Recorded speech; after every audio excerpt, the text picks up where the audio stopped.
Doesn't get much better than that to start the match.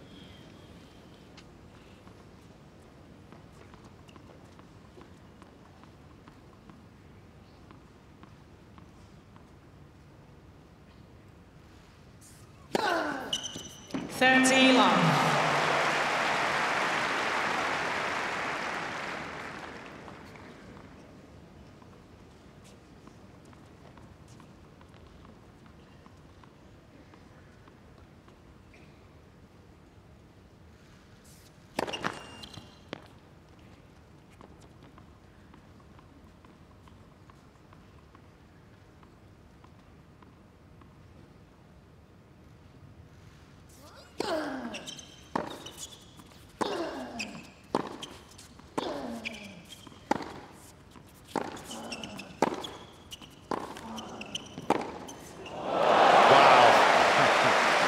What a shot. Holy smoke. 30-15. Fitz, what did you think about that court position? I like him up in the court. And I saw him at the ATP Cup in his first match or two. I thought he was too deep in the court, maybe just getting used to the new season again. But that is where he can beat these players, I think, on a hard court. On the clay, he can stay back further. But on this surface, I think he's got to play up near the baseline. Then he's a big threat. That's good. That's good to see early.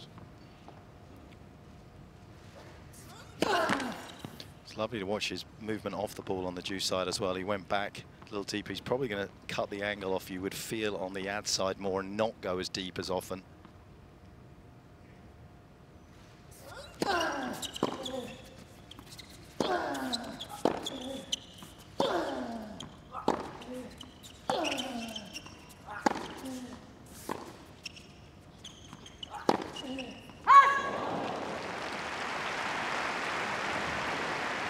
C15.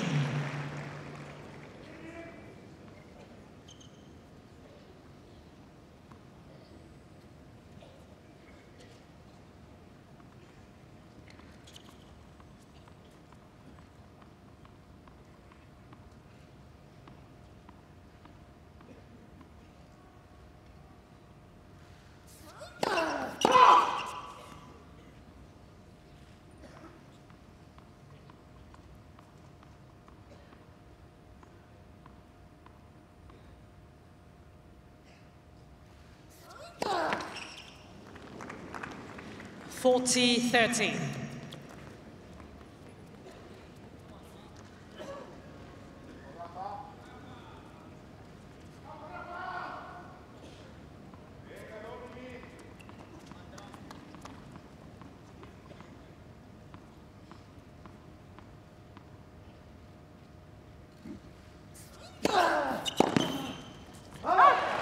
And already you can see big point, 40-30. He goes into that backhand side.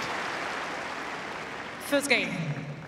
And despite, obviously, a lot of the time being just simply better than a lot of his opponents, those little nuances are coming to the fore here at the back end of a slam. Win predictor, no doubt, coming up. Fitzy's all over Rafa here. Wow, that's strong. That's brave. I think that's too much, isn't it? It feels a little to me, Brad. Way too much for me. Yeah. I mean, at this point, it's a one-off match. You know, once you get out here, to me, this is 60-40. Anything can happen in a two-horse race, Bradley. I agree. It's been strong, though, the win predictor. So we're not going to argue with it right now. And Rafa will have no arguments with that opening service game. Dominic Thiem to serve. Both players have been broken just the 4 times coming into this particular match. They've been very dominant behind their serves.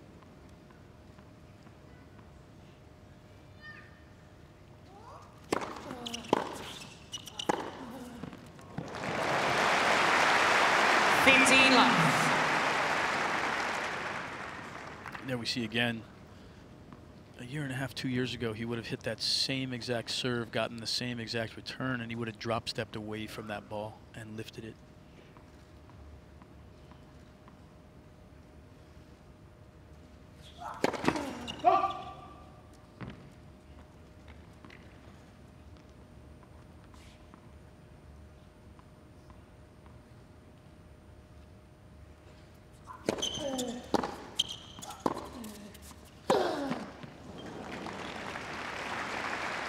30 love.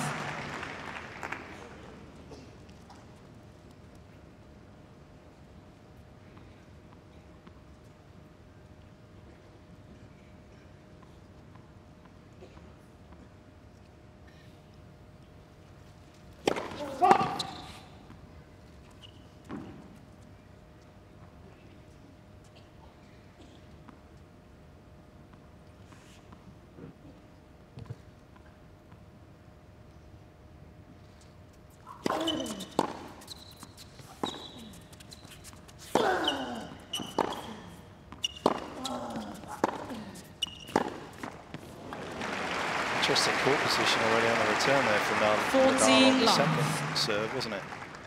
He's been averaging about, oh, actually, he's almost 3 meters behind the baseline on average for his second serve return in general. He loves to return from deep, but up early against the team's second serve.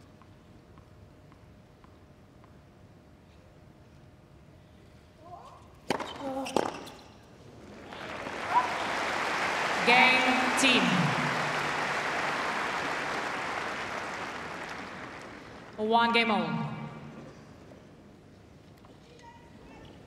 It's a simple strategy for the Austrian on serve against everybody. Big serve, get his forehand into play, dominate right out of the blocks, and he does it very well against Nadal in general. You look at his numbers from that US Open match, he's about 10% more forehands into play after his serve, which is, against somebody that returns as well as Nadal, is an exceptional asset for him. It'll be an interesting game plan. Love to have got Carlos Moya's match notes prior to this one to see what he felt was going to be significant.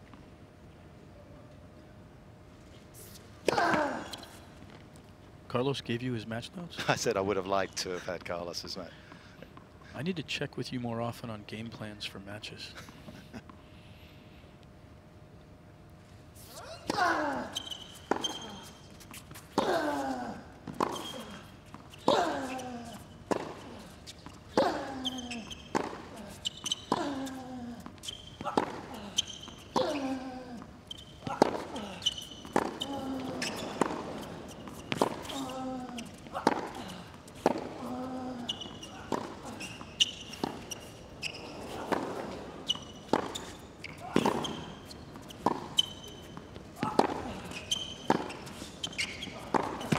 Breathtaking, literally and figuratively. It's unbelievable from both of them at the early exchange of this match. 50 love.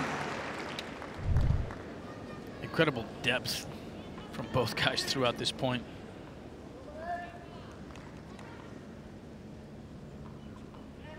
Won't be the last time we see one of those extended rallies.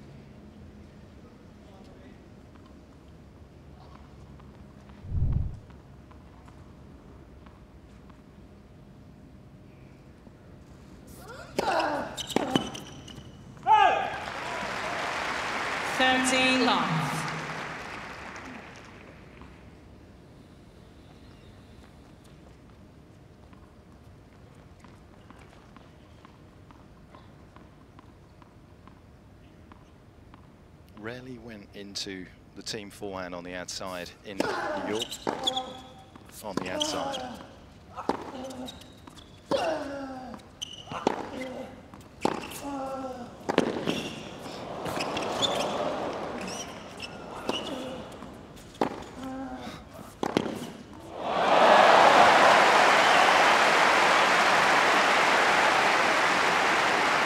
That's special. 30-15. That's phenomenal tennis. It's just fun to watch. Well, it's hard to perceive how hard they're actually hitting the ball here, isn't it? How heavy it's coming off the strings.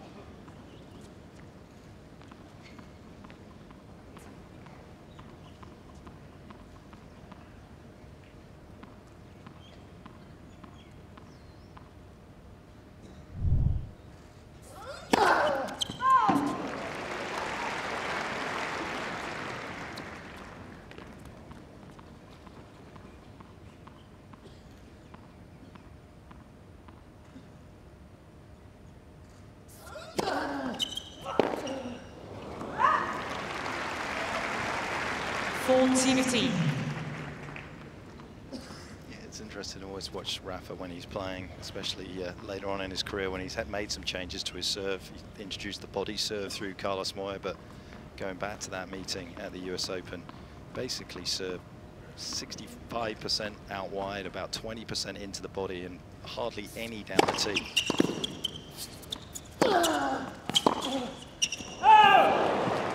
Game, Nadal. And he's holding his serve fairly comfortably at the start of this match. A couple of brilliant exchanges Nadal between the leads two, though, 2 games boding to well 1. for us. 2-1.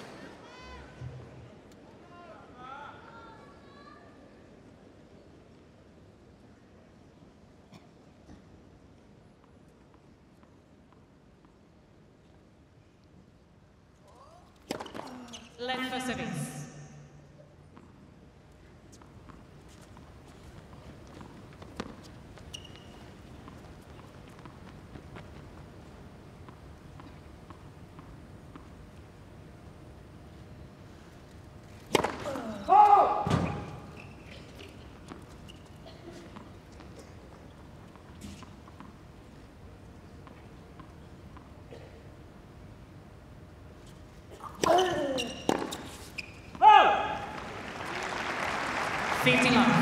Interesting there again, Petch.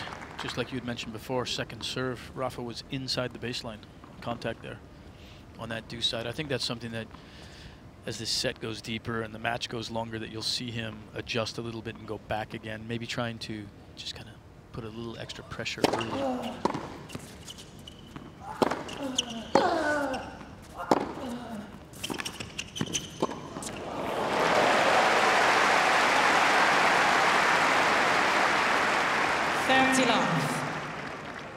Great recognition, Dominic Thiem here, using his athleticism and speed offensively there. Yeah, I remember a few years ago, Gunter Bresnik was coaching, obviously, and it had so much to do with Dominic and what a wonderful influence he had. I remember talking to him about one match particularly I saw from Dominic in that year. 14 love. When he really attacked the net. He really played a true all-court game on the hard courts. And for me, I thought a bit of a light bulb went off in my mind anyway. I thought, gee, this kid might be number one. You know, if you can play that well on a hard court, but he does stay back behind the baseline on the hard court for me, sometimes a bit long. But when he comes up like that previous point, Brady, he looks devastating. Well, I like the way he came in on that point too, a little bit of a sneak attack, hit the ball. He wasn't playing that as an approach shot. Hit the ball, recognized what Rafa was going to do out of that, and then really used his athleticism to come forward and attack off that.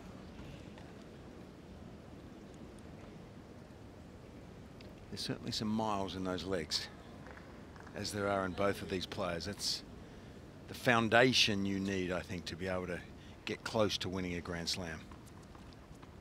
7 matches over 2 weeks. Best of 5. In the heat.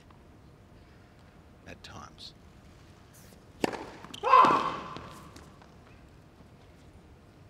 One of the most challenging things in sports, I think.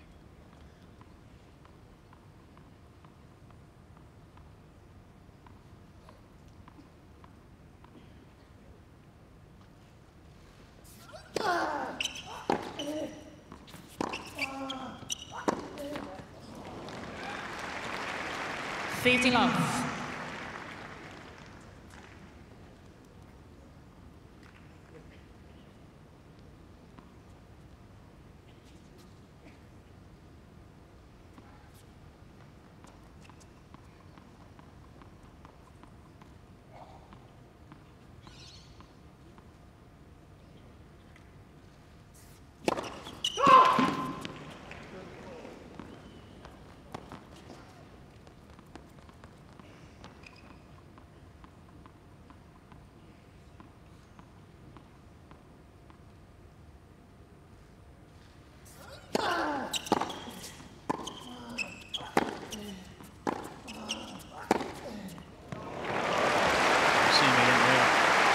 Stepping in.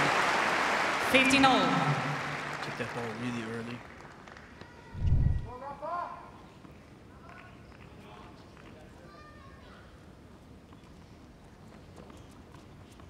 right up on the baseline.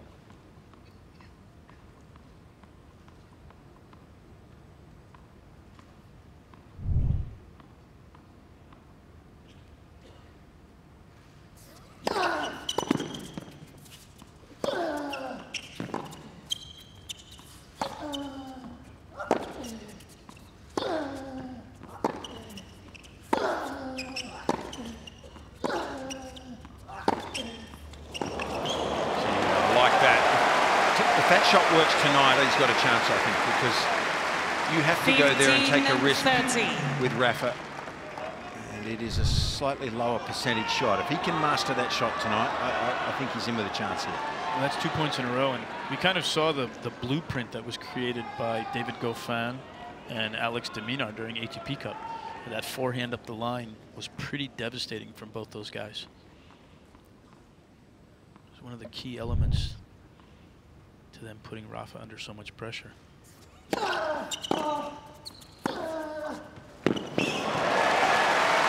Rafa certainly got one. He's got the forehand up the line. He's going to counter it as well.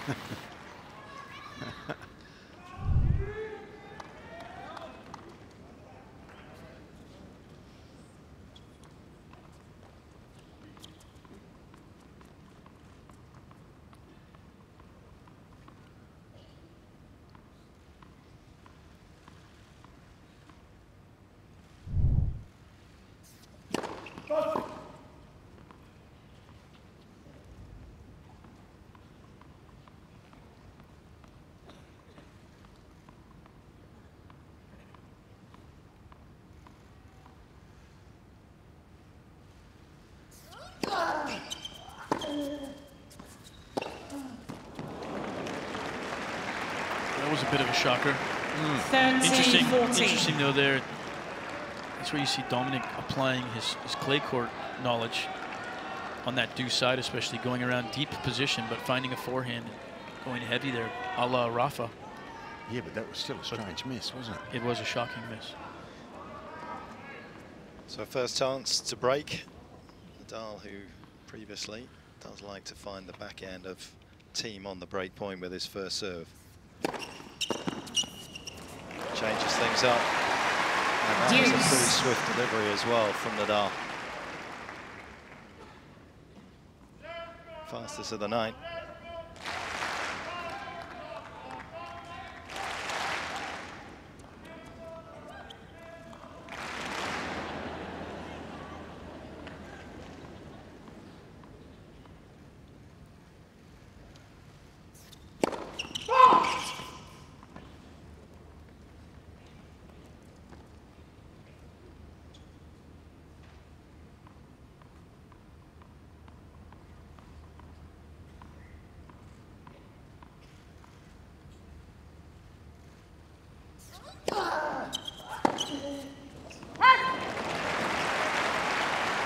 Advantage, Nadal. Still looking for that forehand off the return. I felt like Rafa got just a little bit more break on that ball. Kept coming at him, that lefty spin.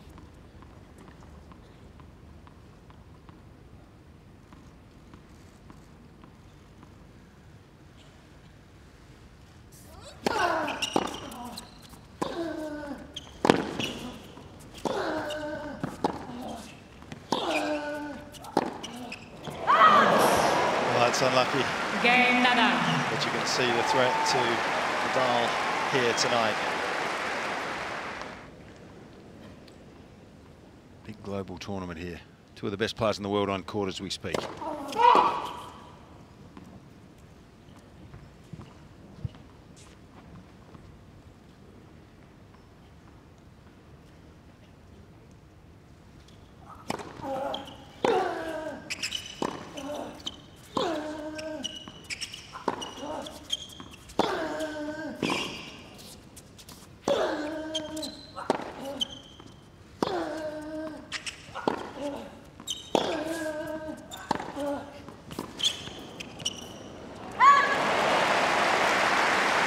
Correct me if I'm wrong, Brad, but I haven't seen 50 Thiem love. hit a slice backhand so far tonight. I think you're absolutely right. He was 42% of his backhats being sliced coming in here. I'm going to take that back. He actually did hit one early on. Okay. He sliced up the line towards Rafa's backhand. Rafa ran around and ripped a forehand inside out. It's a dangerous play, and that's probably why he hasn't hit one since.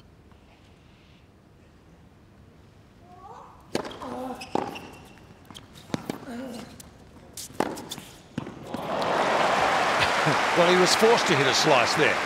Wasn't he? This is live tennis. You haven't been... This is not the second time you've seen this match, Brett. Yeah, I'm interested to see what that number is. I don't think it will be anywhere near 40%. He's almost better off just ripping that backhand and trying to pull off the great shot down the line there than he is just keeping the ball in play with it. Just builds Rafa's confidence.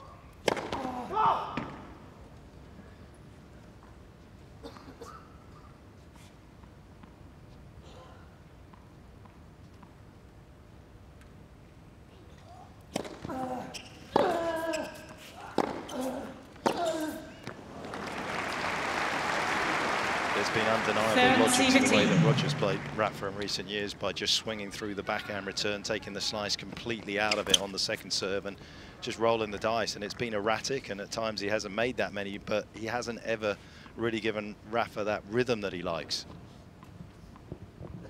He's always had a twofold benefit.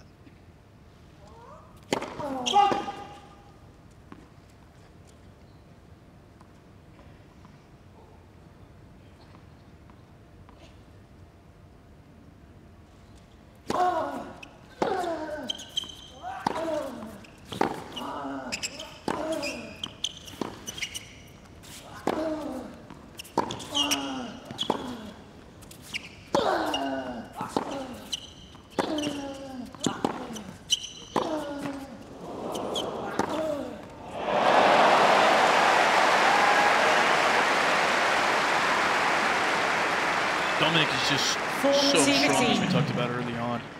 Those backhands out of the deep corner there. Outside foot, one-handed backhand.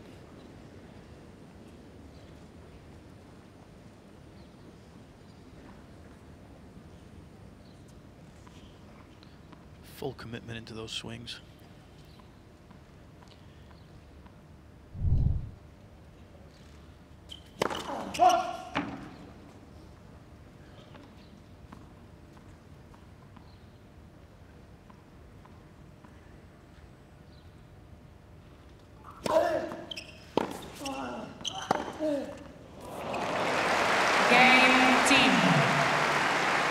Say he's not timing that one up the line well at the moment. Gee. Yeah, that's just good hardcore tennis there.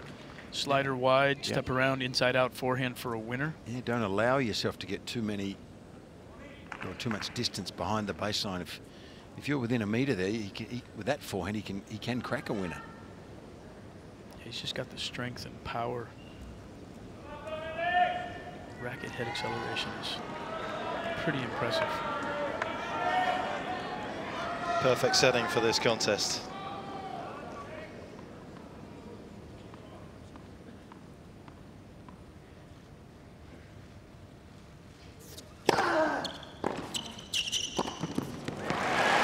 That's interesting. That's tennis IQ. Yeah.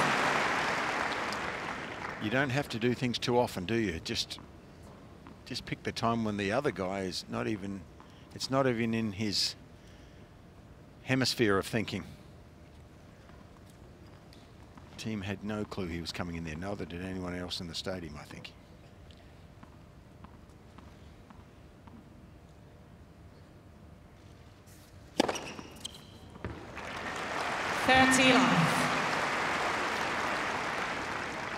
He's beat him a few times up the line on that ad side pitch. I think that Rafa thinking that Dominic's thinking that he's thinking that we might be thinking that he's going to the backhand every single time. 100%. There it is again, and that is a predetermined plan before coming up to court tonight, isn't it? That he's going to do that central serve. Tough for Thiem to beat him with that backhand, try and get enough width from there, from that far behind the baseline. All Nadal's got to do is put string on the ball, drop it over, and the point's his. So taking himself off his favourite place, off the baseline, to be more effective. He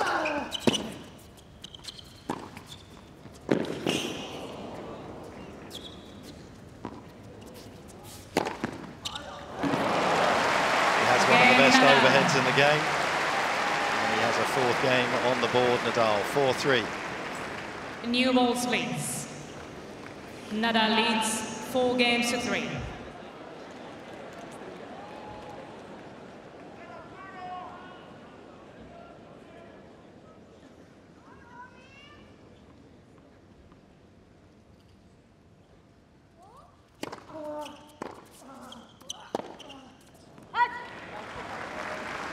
Love 15.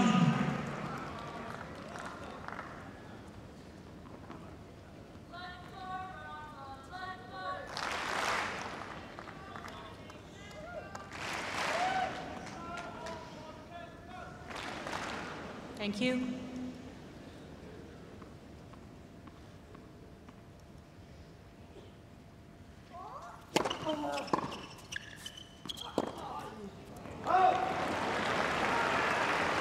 Love 13.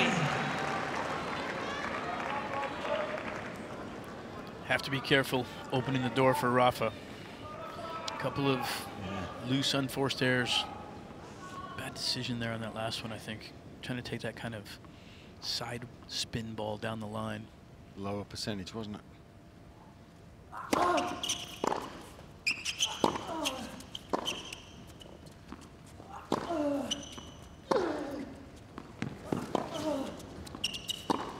Yeah, open the door and Love 14. the V8 will drive through. He's got a crowbar on the door now.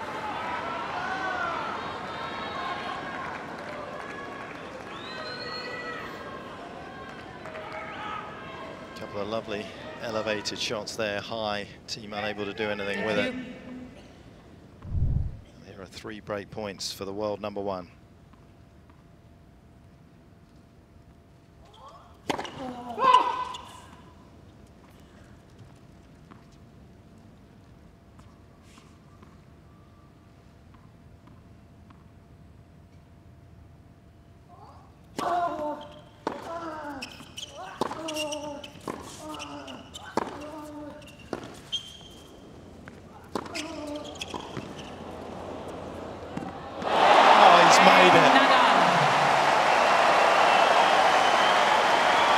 Can you believe it? Amazing tennis.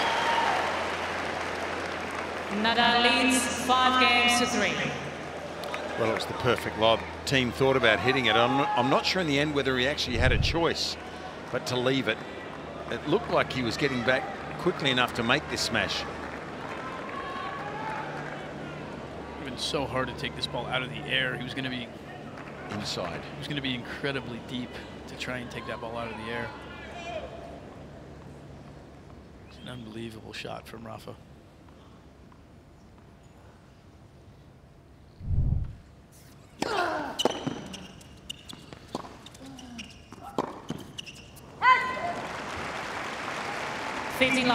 You can see Dominic, when Rafa's been taking that forehand cross to the backhand side, he's trying to step up into the ball, not allowing Rafa to get it up on that side, but the timing becomes much harder. Well, the ball's going to jump off his surface, isn't it? Trying to take the ball on the rise there.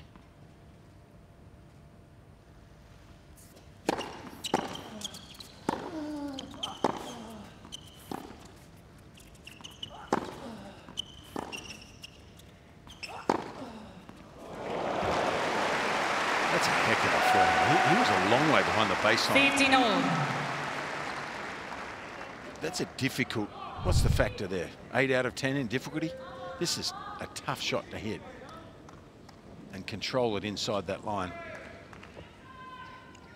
Basically bisected the lines at the end there as well. He was in good position, he had good balance from that position, but that is a tough shot.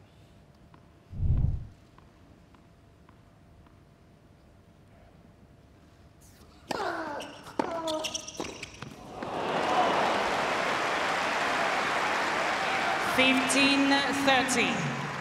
Well judged return. That's the danger of that play. We've talked a little bit about the fact that he does it a few too many times, and Dominic starts to recognize it. He gets time to see Rafa coming, and from that distance, he can definitely roll the ball down at his feet.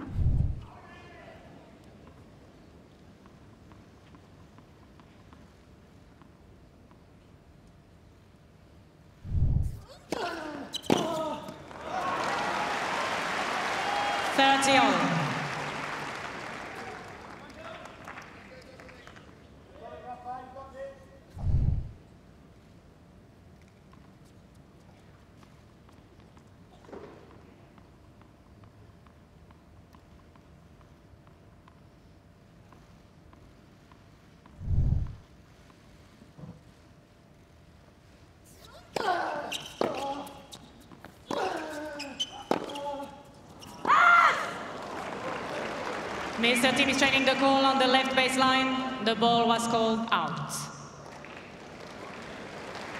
Bit of a miss hit. Maybe just felt that the miss hit took some sting out of the shot and it may have dropped on the line.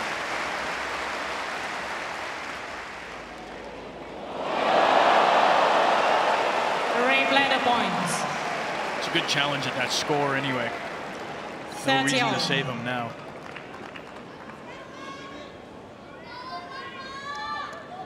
Could save him.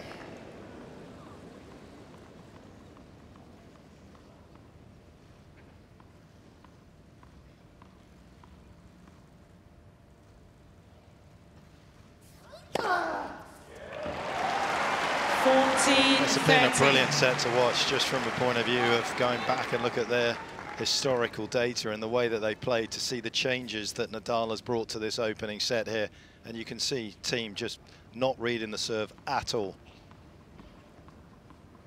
The world #1 showing why he's the world's best. Set point. Left. First service.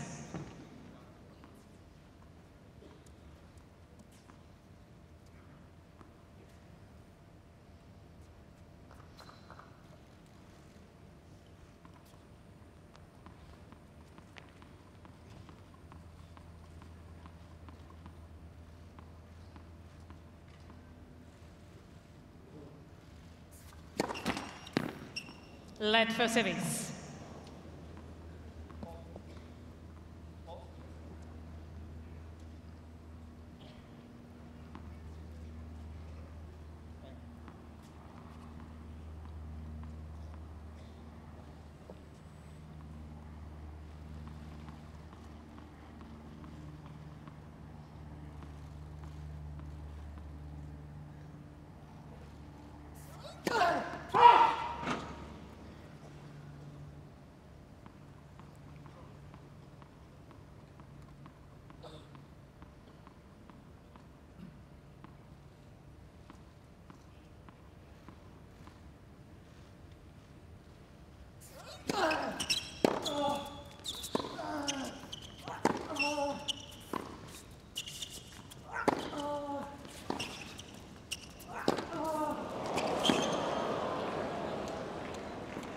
Brilliant from Thiem. Yeah. Gutsy stuff. And he's quite prepared to move forward and take that swinging forehand volley, isn't he? Well, as Pet said earlier, often plays very brave tennis. Dominic made that same play with the swinging volley earlier and got beat on it. But he's going to keep going to it.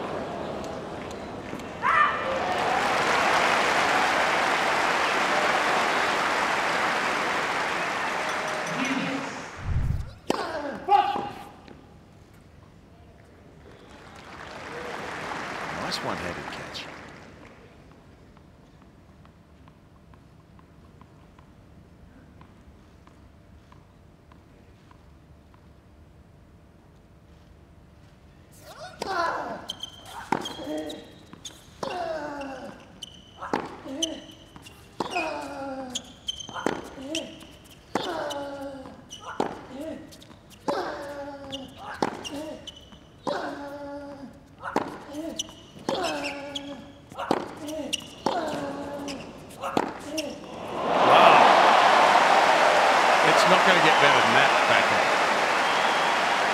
might see a few more shots in this match that are as good as that, but none better, surely. Thiem. For me, it's as good as it gets. He just opened his shoulders here and straight out of the hitting zone on that racket, the middle of the strings. Watch where the contact point is. I mean, that's chest high, and he's just muscling through that ball from there. Not to mention the two that he hit before that. Huge.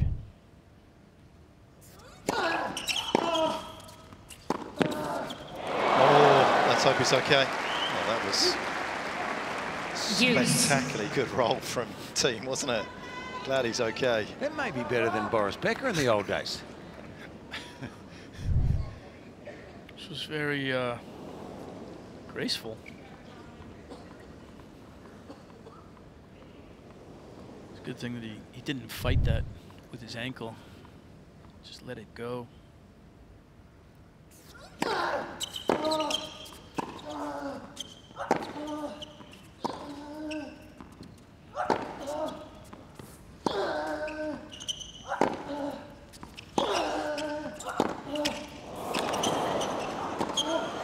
Awesome stuff. Well, he's persevering, Brad, with that backhand on the rise. This time he times it perfectly. So he knows his limitations, I guess. Feels like he's got enough confidence to hit this. This is a tough shot on the rise. Beautiful. That's that all-court tennis. I'd love to see him play more.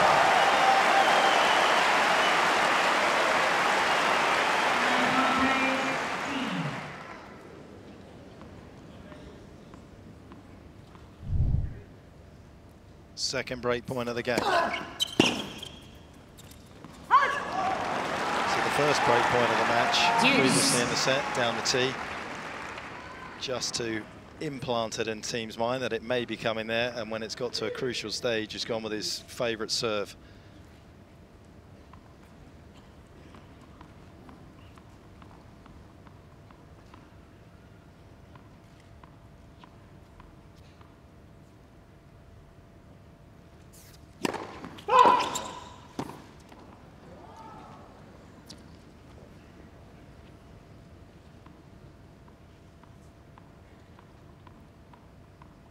Thiem's been finding the forehand here on the second serve consistently. See if he moves that way again. Almost cheating over a little bit right now. Well,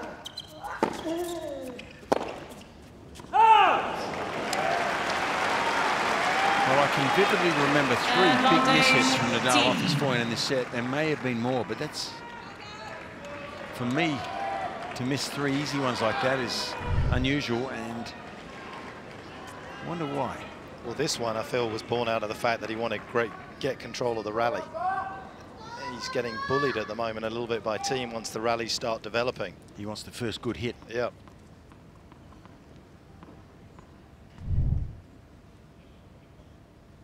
That is fabulous. What an effort from Dominic Thiem to break back right at the death. We're on serve. Nadal leads 5-4. 5 games to 4.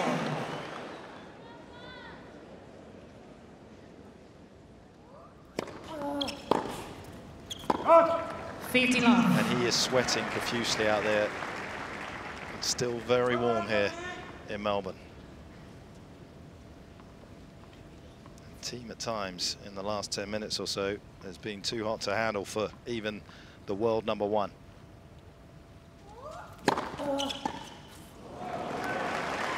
30 love.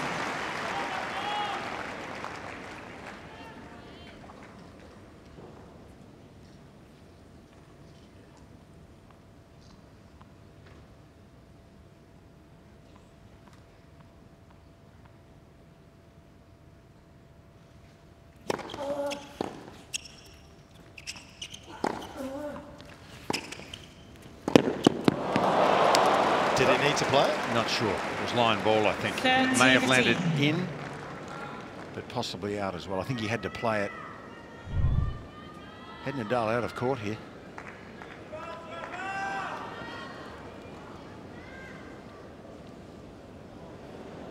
That was going to be very close. He made contact with that outside of the line. Nonetheless, Should have made the volley.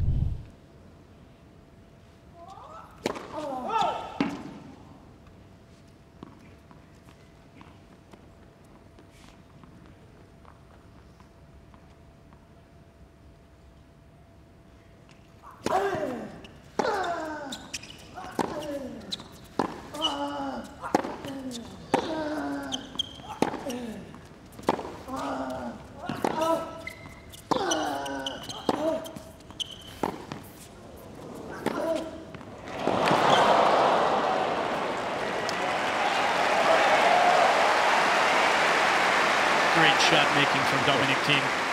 40-15. Forcing Rafa to defense.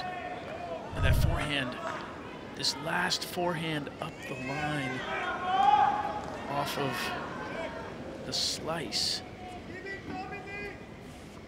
It's not an easy ball to get that up and down from that position in the court.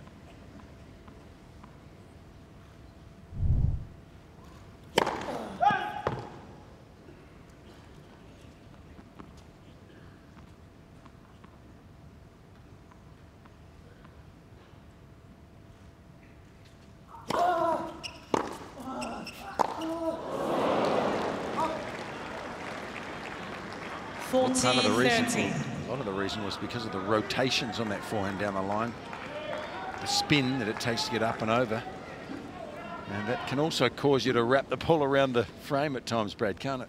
Yeah, absolutely. Especially working off the slice from that one previously. Led for service.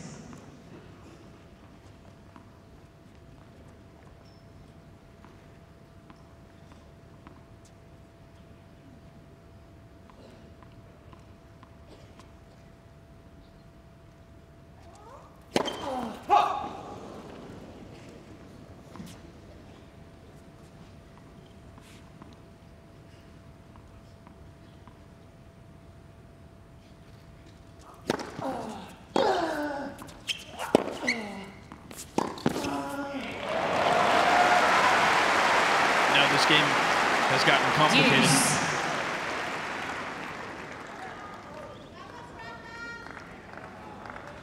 Missed that volley, shanked the forehand, and then Rafa stands on a ball there.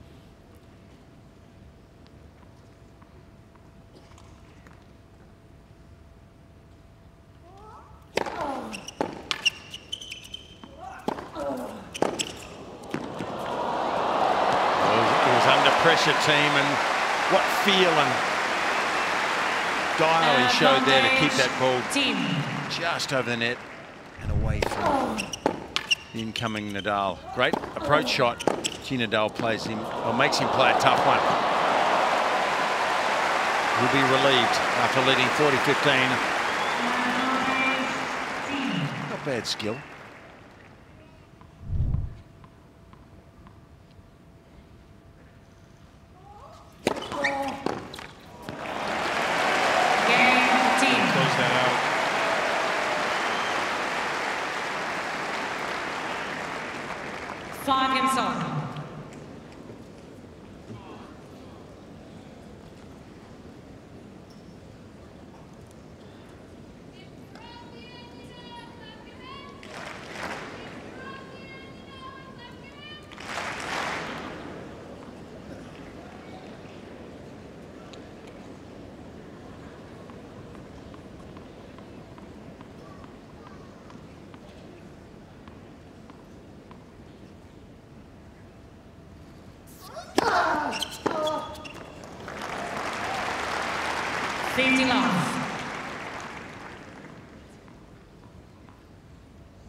Led for service.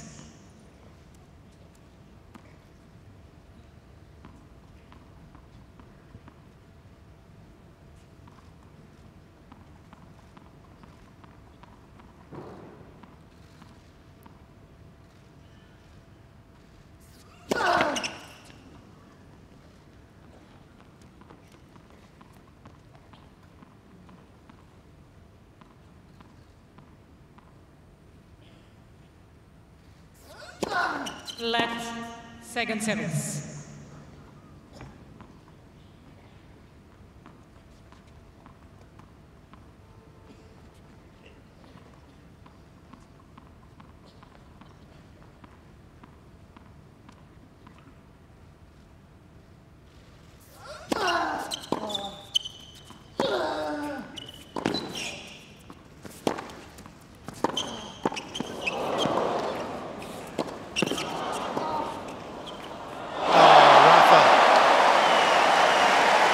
Looks a little bit out of sorts at the moment, and whether it is the perspiration, as you can see, he's absolutely drenched. Remember a couple of years ago in the French Open final when he had the tape, as we see this exchange, usually so efficient up at the net, not this time.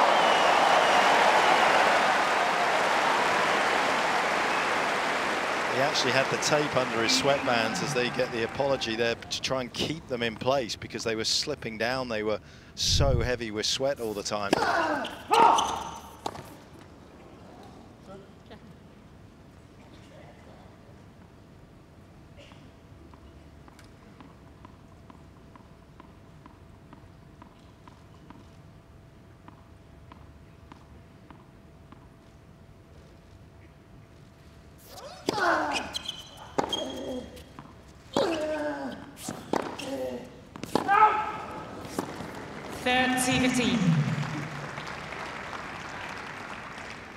Crucial moments here for Thiem not to leak errors like that. Certainly easier to say than do when you're out there in the middle, but he is in the ascendancy right now.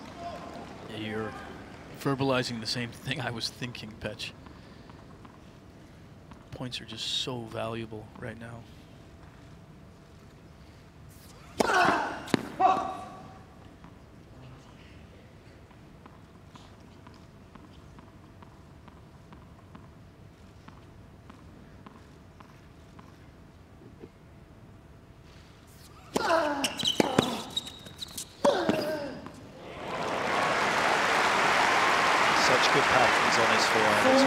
Nearly always a 50-50 split with Nadal against these good players with his first shot after his serve. If he can get this into play, he'll whip it into Thiem's forehand or whip it behind him, and you can see why Thiem's trying to cover there, because he's seen enough into his forehand side that he had to chase hard.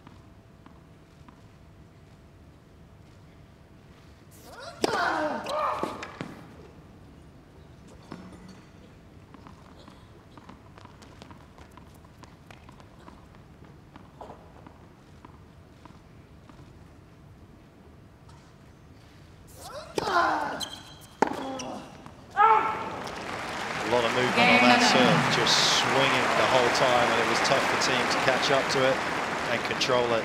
Nadal back in front, not in control though, 6-5.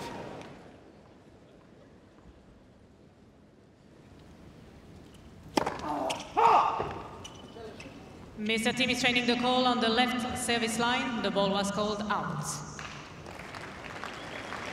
He's missed a couple of serves in the last couple of games by some margin. This one obviously is close enough.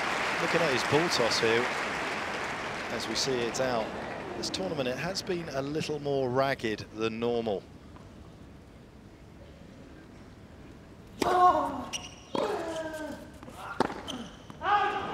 be interesting to see in these moments, these crucial moments, whether it holds up to scrutiny. Mr. Thiem has 2 challenges remaining. He seems to miss more of those off forehands when he goes wide to the first court to Nadal's back and then changes direction and goes off. It's a risky shot. There's a lot of winners hit there, but he's hitting making a few errors off that return of serve down there when he goes for it straight away. It's a good response there. Mr. Nadal is training but I'd almost prefer him. Left far side line. Another challenge. Rafa thinks it's good, I think. I'd almost prefer him to serve wide to the first court, go back there, and the third shot go. I mean, it just seems like it's a bit easier to get your balance and pick your spot. 15-all. I like that pattern. I like the wide serve remaining. and look for the first ball to the offside. Yep. He's just missed a couple. You know, the game that he was broken in earlier started out exactly like that. Wide serve, missed the off forehand. Well, I think if you make it, it's fine because you've got more. You've probably got a bit more court to hit it into, and Nadal's recovering from a wide return. So But yeah, it's cost him a little bit in this first set. Missed a few too many.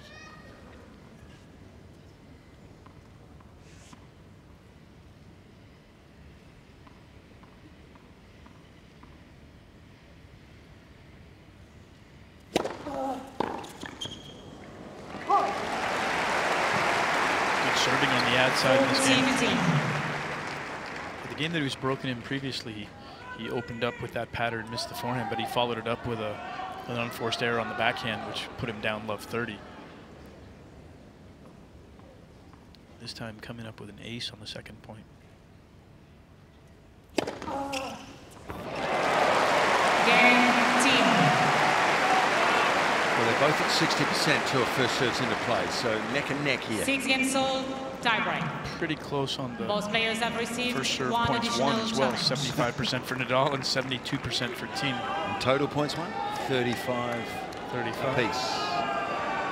No wonder we're at 6-all. I learned that in cricket that would be called a draw. Not a tie, a draw. After 5 days. After 5 days. And a lot of tea. Be a big seller in the States, wouldn't it? Steve Smith in the house tonight. Fantastic Australian batsman. Good tennis player too.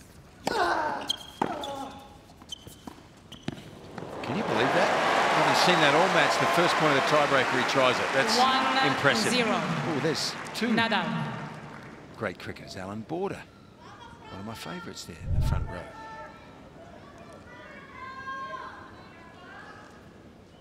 Sitting alongside Steve Smith. AB's tennis, not quite as good as Steve's.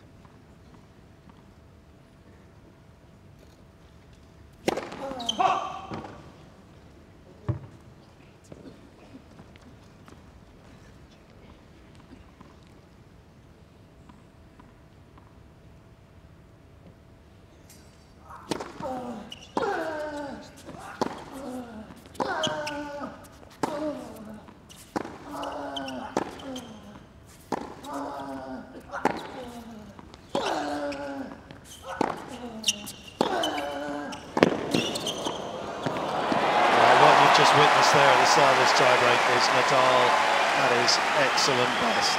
Stepping it up. 2-0. Nadal. And again, you have to admire his creativity, his variety. Too often he's talked about in terms of his movement, his hustle, his determination, his champion mindset. His skill set is equally impressive. He was looking to attack in that point right from the start. Creating openings, just actively looking to come forward when he could.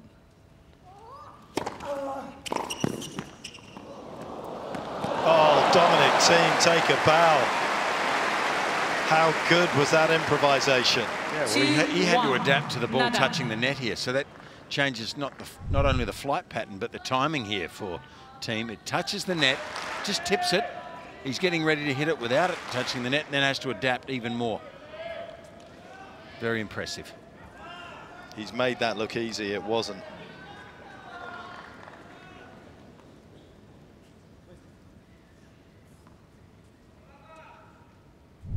Rafa's reactions just speak to his desire.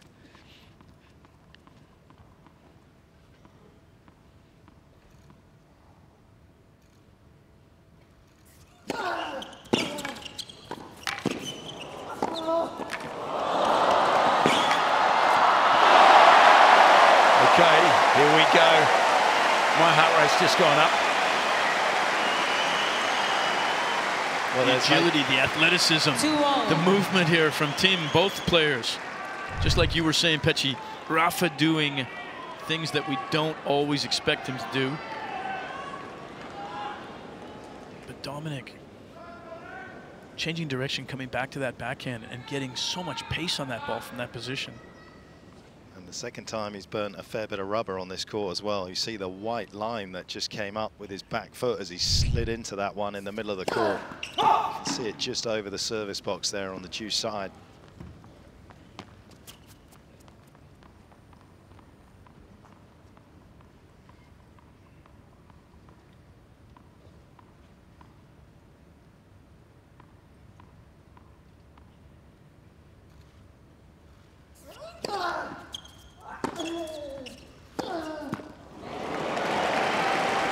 another mispoint for no reason. 3-2. Thiem. Dominic Thiem's giving the legend a shake-up here. I was going to say, there probably is one reason, and it's that man who refused to be defeated in this opening set. Anything less than great from Nadal is getting punished by Thiem, and he's turned this tiebreaker around.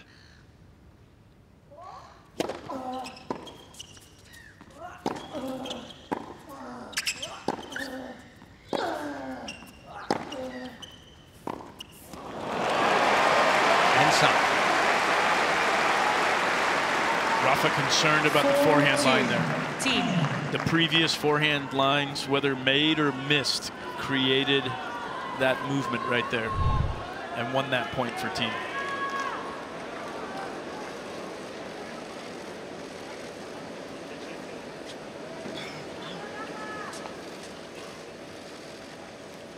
Yeah. Very, very rare occurrence to see somebody like Rafa guessing with your footwork, but that again is a tribute to just how hard Thiem hits a tennis ball. One of the biggest hitters on tour off forehand and backhand. In fact, the second hardest on tour.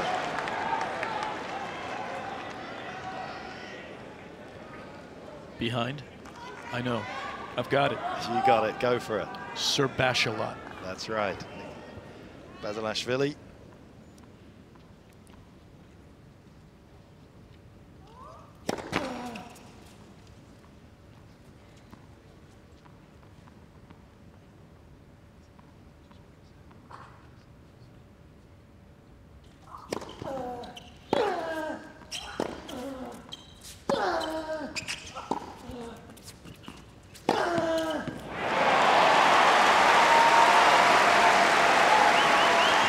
The pace against Rafa, you better hit it deep.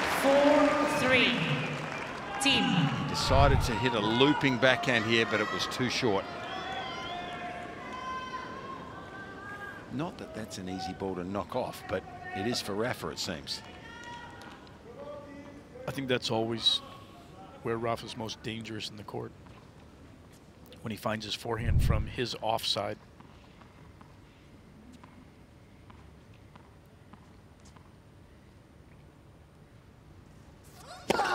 Let for service.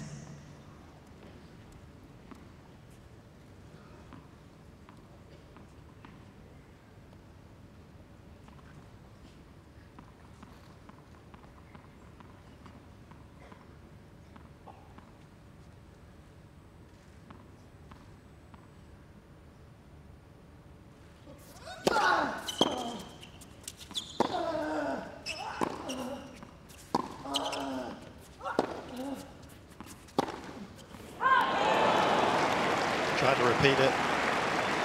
5-3. Thiem. Found the ball that he wanted.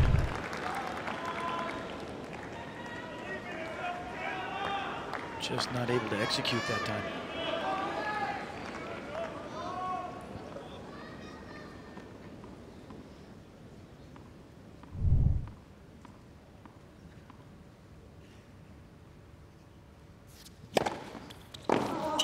Too good. Well, he's busted this tiebreaker wide open now. 6-3. And you cannot argue that he has deserved Thiem. this position. The work he did for the break back when Rafa was serving for the first set was really impressive, and now getting himself to the breaker, and he's been the better player in the breaker.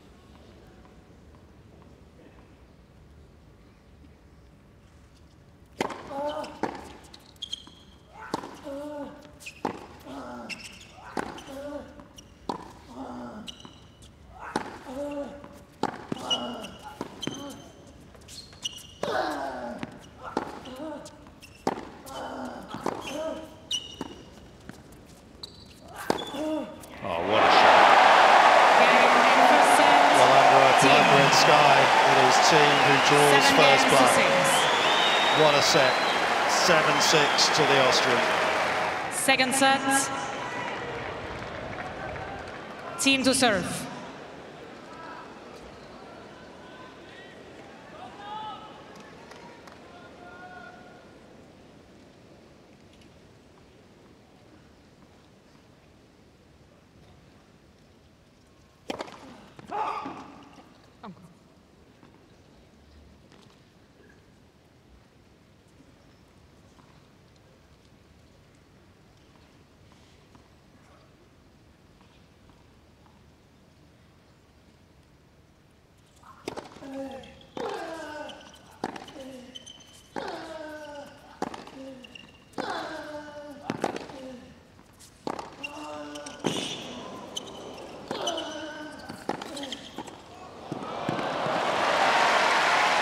Rafa's just reminding Dominic Thiem he might be a set up, but he has a long way to go.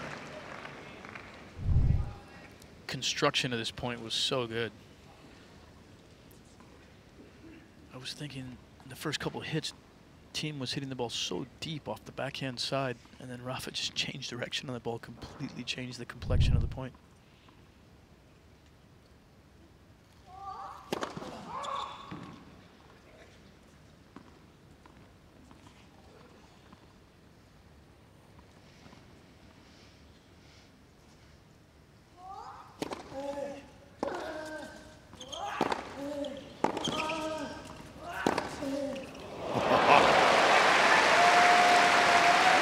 Talk about Rafa backing away and hitting his forehand. He doesn't hit it quite as flat as that usually.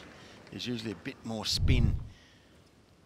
But Thiem here just flattens this like a pancake. Cold winner.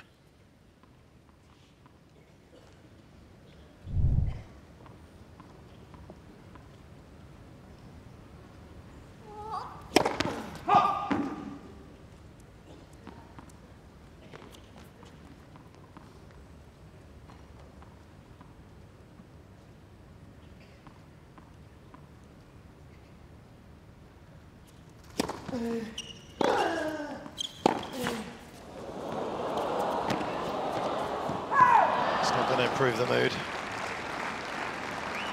A little more juice on that return from Nadal.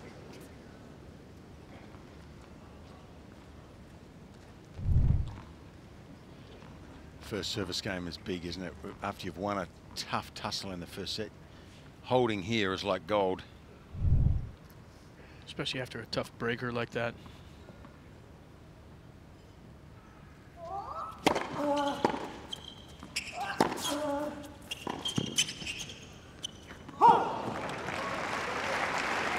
So often the level will drop off a bit after a breaker like that. It's so important to maintain your level. Keep the pressure on the other guy. As good as that first point was from Rafa, Dominic methodically going through this hold.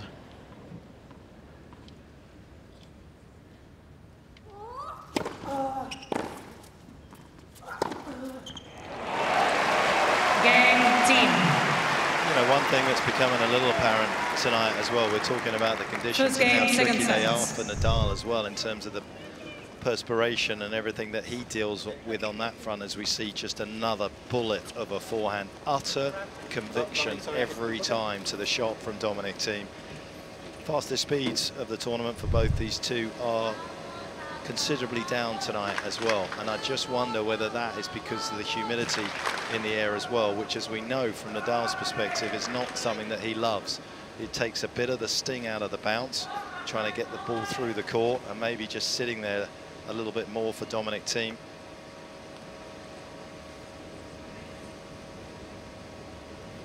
He has been playing with a bit more height on his backhand tonight, about 30 centimeters, trying to get the ball up high, but maybe again, just because the balls are fluffing up with the humidity, it's not causing the problems that he was expecting it to for the Austrian.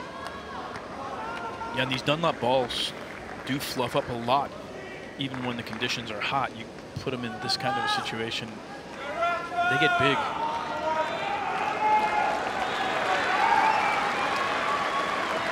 How many games do they take to do that?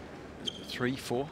Not very many games with these balls. The balls they come out hot first game or two, but I would say within Come out hot, 2 games. faster. Yes, I mean they're like, you know, they haven't fluffed up at the beginning, and they definitely play faster for a game or two, but not much more than that.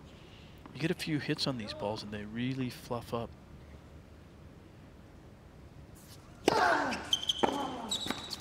Well, you're going to get a few hits on them in this match. 15 love. matchup.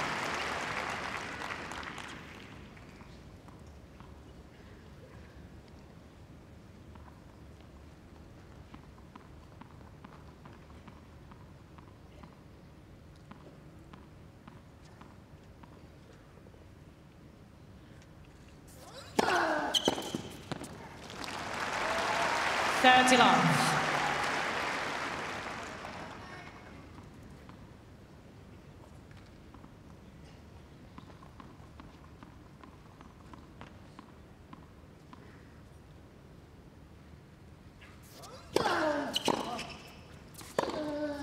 Oh, can't tell you how good that was. 40 love. Can you explain? Because I can't. But back, I could try. Going backwards, hitting that. That's just out of this world.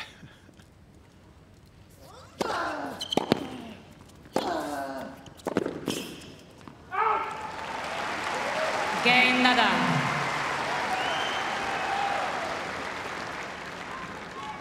One game all.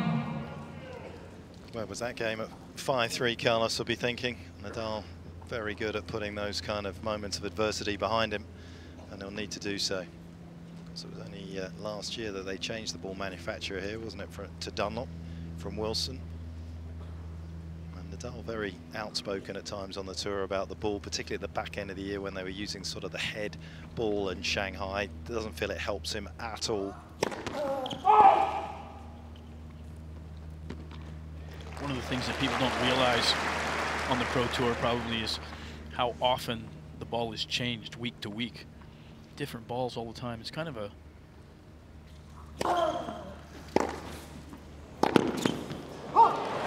point of irritation at times. It would be nice if you could come up with a standardized ball that you played.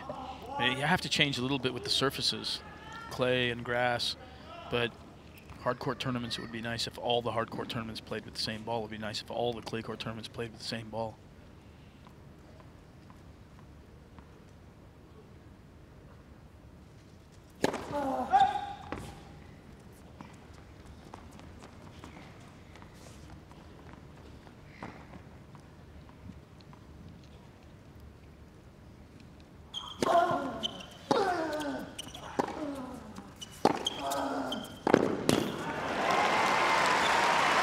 Some real venom in that backhand, and we're talking about the flight that he's put on the backhand today.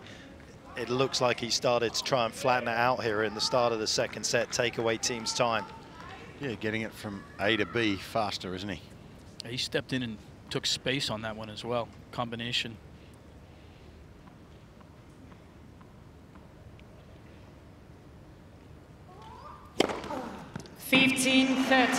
His response to these crisis moments has been absolutely spot on here from Thiem. Wolfgang to the right of Nicholas Massoud. Coach is Dennis Novak as well from Austria. Had an academy who sort of worked out of Gunter Bresnik's place as well when Dominic was coached by Gunter Bresnik's kind of moved away from that at the moment. Let for service.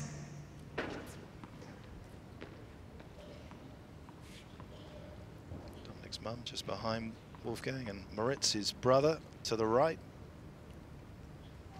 Well,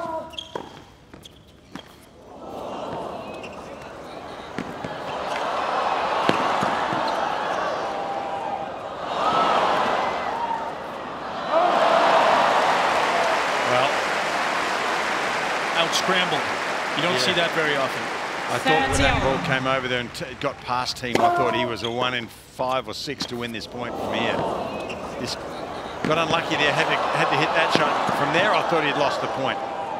What a lob.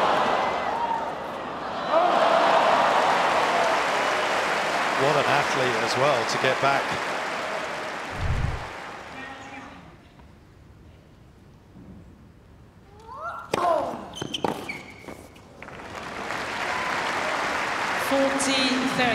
And how big was that point? 15-30 there to just find the back of the line on that lob.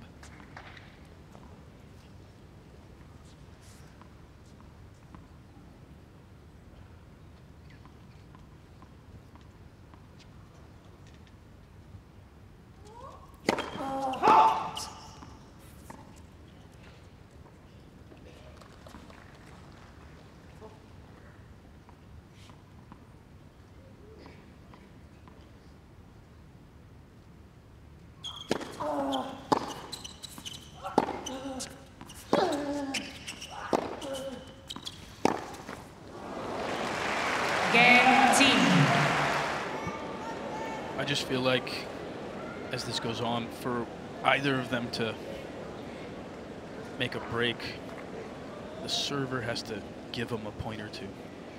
A little unforced error here or there. I thought we were seeing it a couple of times on team serve in the first set. He started, particularly one time, went down love 30 very quickly, didn't he? But, geez, recovered well. As Marcus talked about the big points he's come back with. 50 love.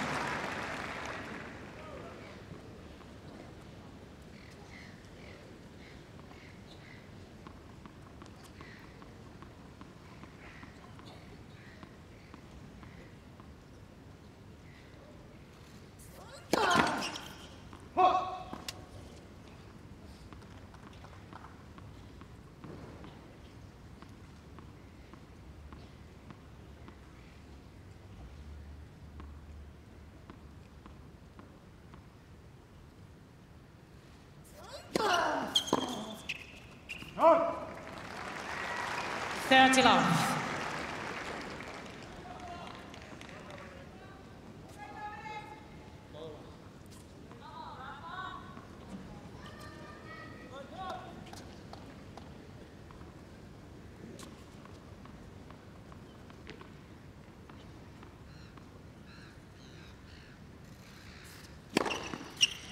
Love.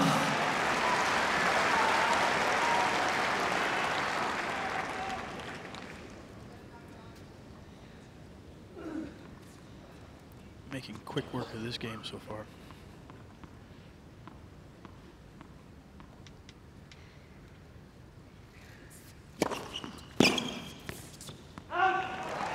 Game Nadal.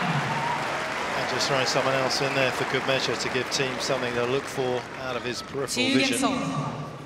Following it in, and that is the ideal platform, you feel, for Nadal, just to mount some sort of assault here on the team serve.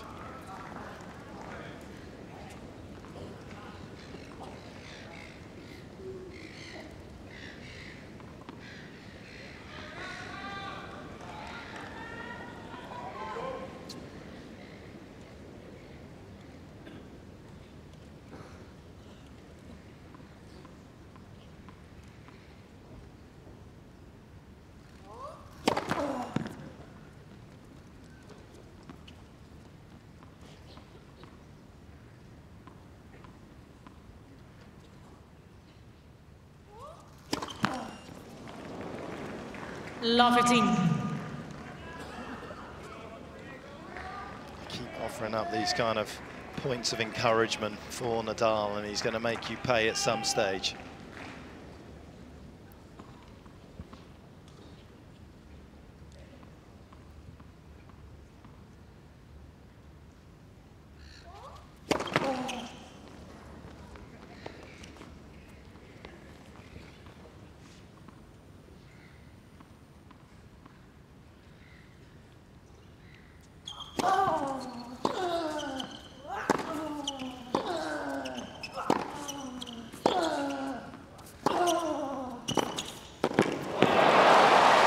Do enough for the approach. Nadal certainly did on the passing shot.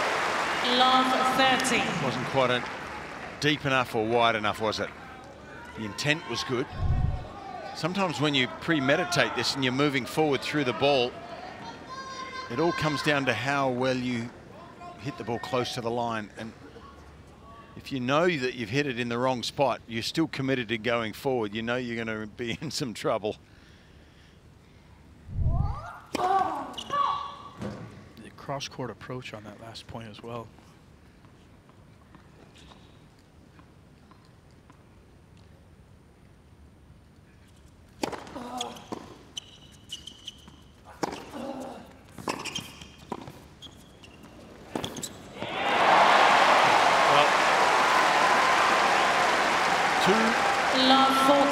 small mistakes that turn into large problems.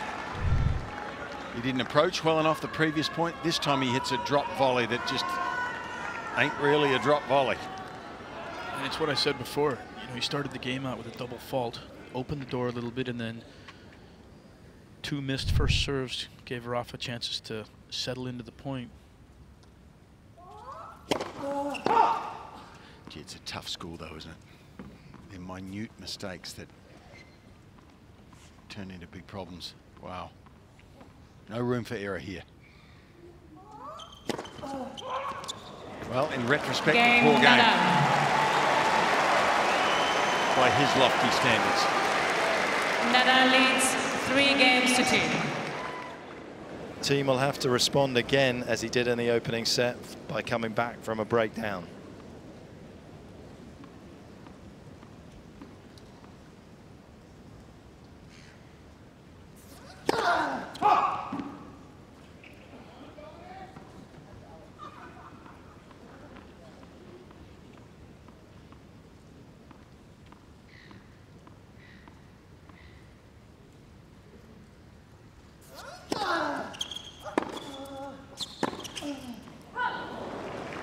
Great return. Love 15. Good deep return from that position from Dominic.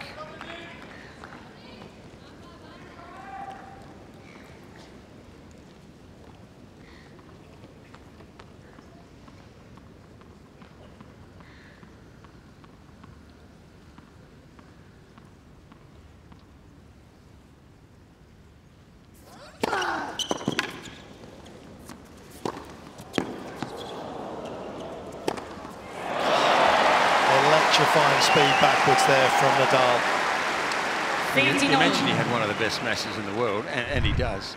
But I still think all the notoriety that comes around the world for him is not based on his smash or his volley or some of the other lesser shots maybe he possesses. It's all about his ground stroke game. But how good is he getting back for that smash and then with strength knocking it off? He's an all-around player.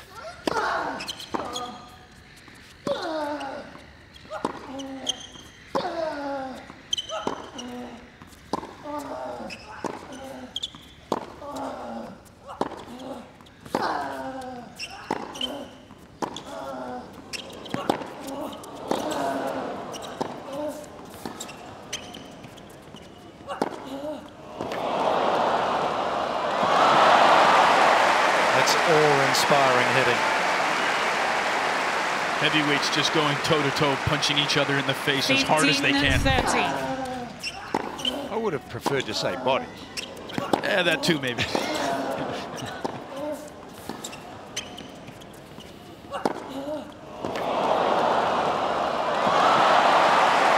They were definitely getting after it there.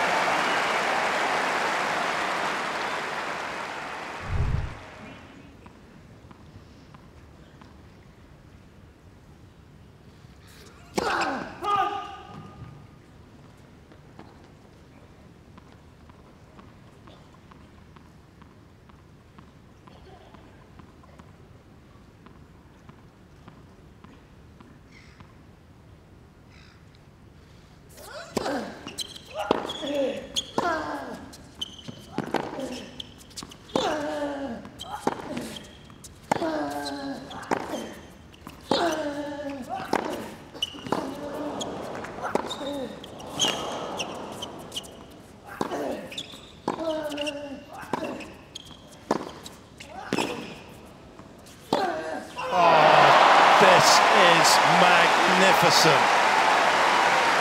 Well, it's either magnificent or it's a joke. One of the two. 30. Maybe it's both. Thiem dominating this point for the first 3 quarters of it.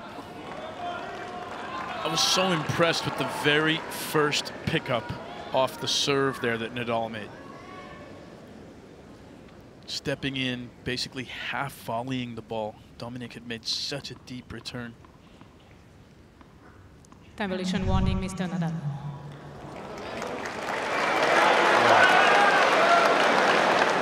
It was close before. It's really amazing that after this point, you are able to put the chrono straight. It's really amazing. You don't like the good tennis. You don't like the good tennis. I actually have a lot of sympathy for Nadal. We'll chat about it after this point, or at the end of this game. He's 100% right there.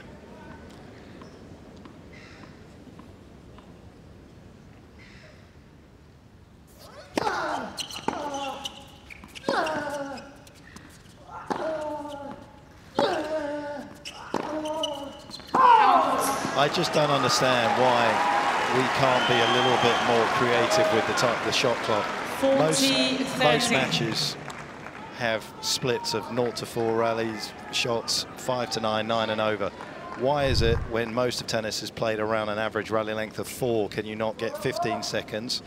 And why, when you have a rally like that, can we not push it to 30? We don't want to lose rallies like this, but it is always 25 seconds. You hit an ace, you get 25 seconds. You play a 40-shot rally, you get 25 seconds.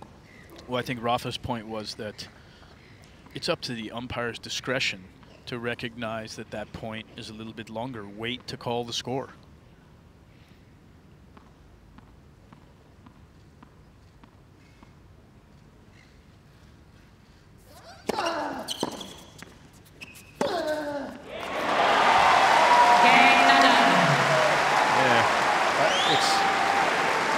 I hear you both, but I also think that it's taking too long. 4 games to 2. Games, generally speaking, it's a generic thing I'm saying. Tennis takes a bit too long for me. Yeah, I think we have to make it.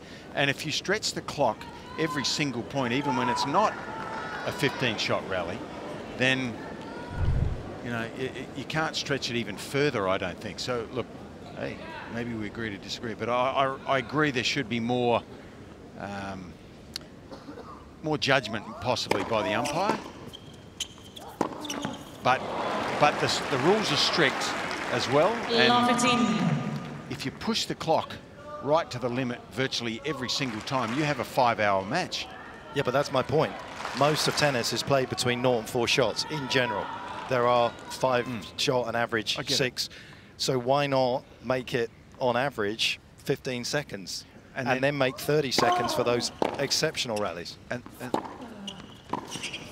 And then someone like Rafa wouldn't then take 25 seconds when it's a 4-shot rally. 15 all. Yeah, okay, I'm with you. And then you're shaving the seconds out of the day all the time, because the majority of tennis is not 40-shot rallies, but we don't want to lose that part of it. Anyway, he's on a warning. And we've got a long way to go. He may end up losing a first serve at some stage.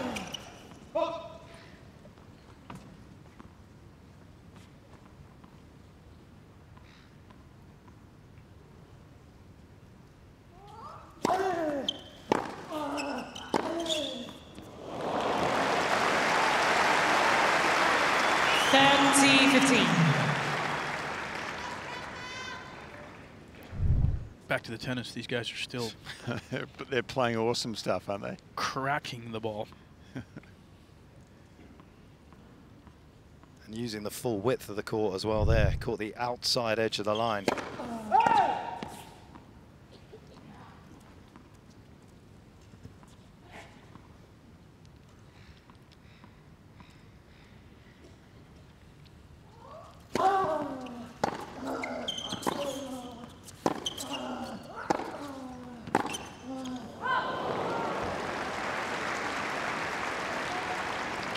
He's hit the ball off the ground tonight, Thiem. Again, just through the air on the serve. He's not got one close to his fastest of the tournament, which is 2:16. He's at 2:05 for the night. Again, suggesting that these are pretty heavy conditions out there.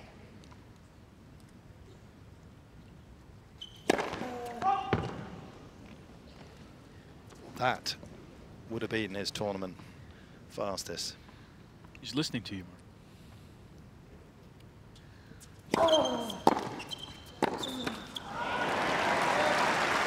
But he tried to force it and he was kind of off balance trying to hit the serve to get the pace there. Nadal not struggling on that return. That feels a harsh number.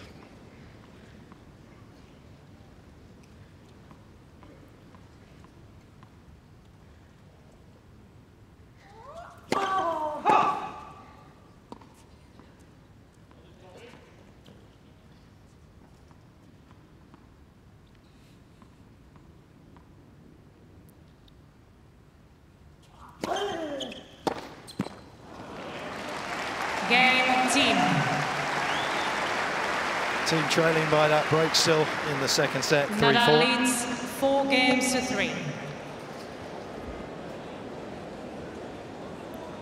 Crucial 15 minutes or so for the Austrian. Everything's so tight right now between both these guys.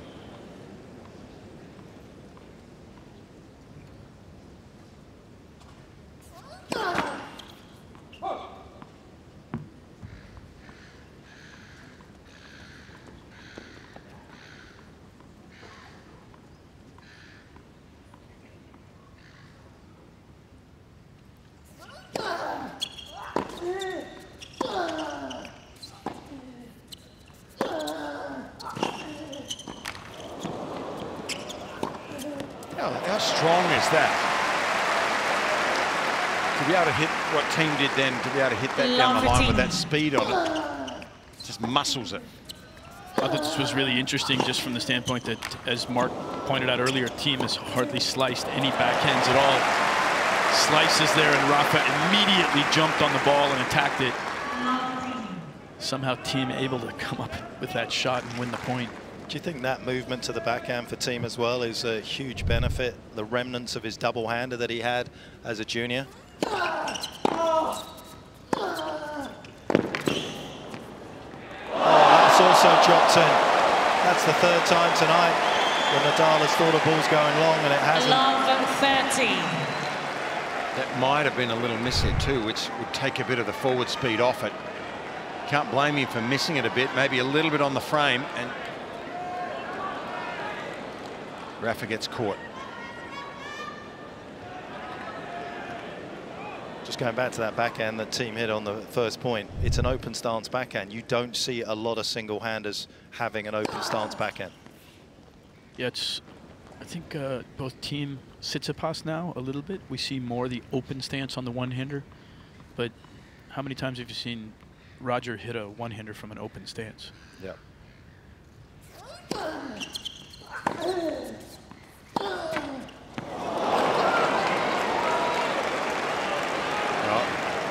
Love 40. Is this the momentum change back that Thiem needed? And again, it's this same similar forehand fits that you were talking about before. That one not a miss hit necessarily, but almost the exact same position. He's missed about 4 now, 4 or 5 from that position. Yeah. That one hurts him.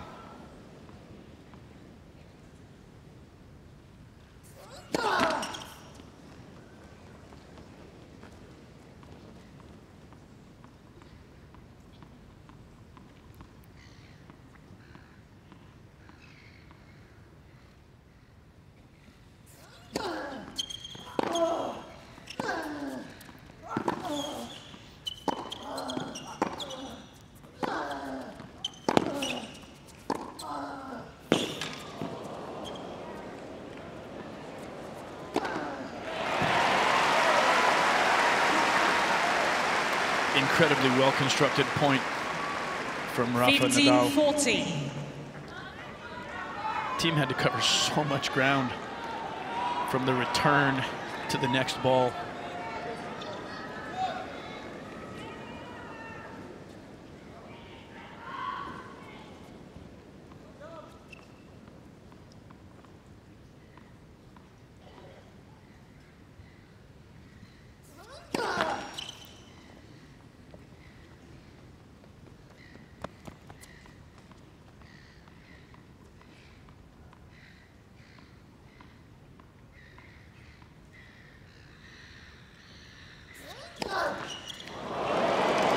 Game, Thiem.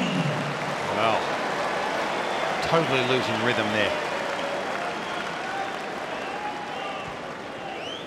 4 games all.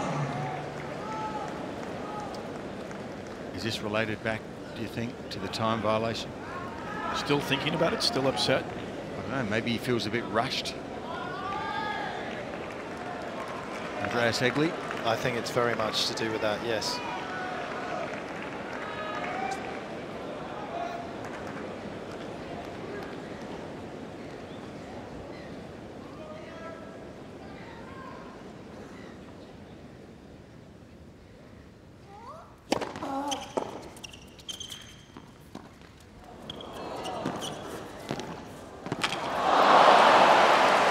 two sides to this. You know, he's built up his rhythm around that 25 seconds shot 15 clock. love. So he plays to it. He knows exactly what his rhythm is.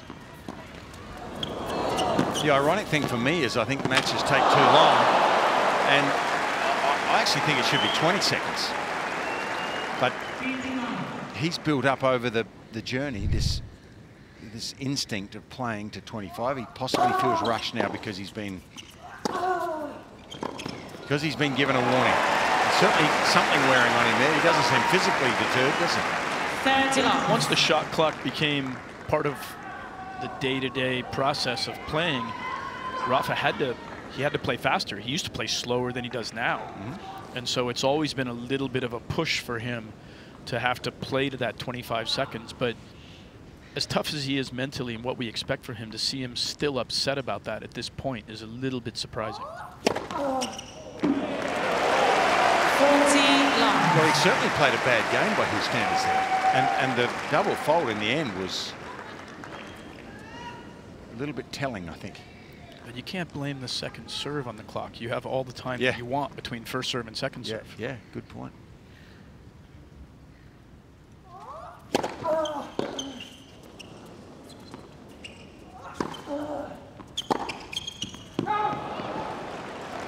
Game, team. Well, he's going to have a minute plus to gather his thoughts. And he's going to need to come out for his next service game very composed.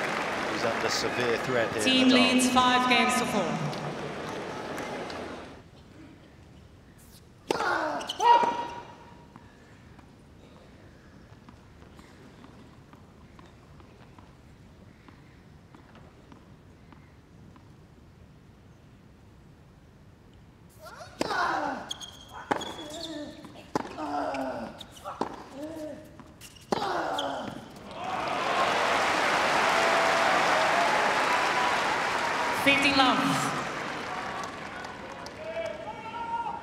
You could hear the score called. You can see the shot clock started, and that was a perfect start to the game from Nadal. He cannot remain distracted. 30 love.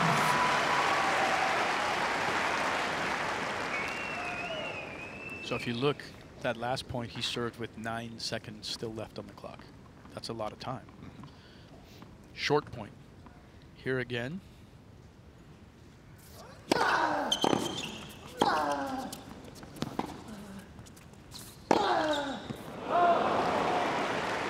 bad miss there. 30-15. What was he going to do from there? The question is, there was 11 seconds left on the clock there as he went into his motion. The question is he playing faster to make that happen? And has that thrown his rhythm too, specifically tonight? Yeah, exactly.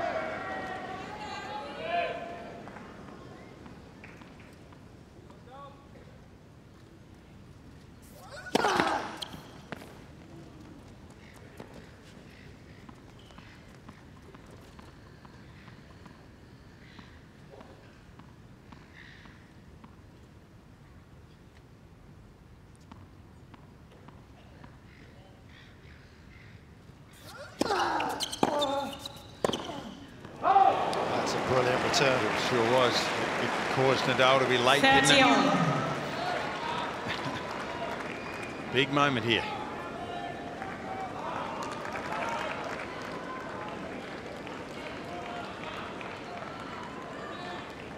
He has not been finding the serve out wide particularly well on the due side for a while now.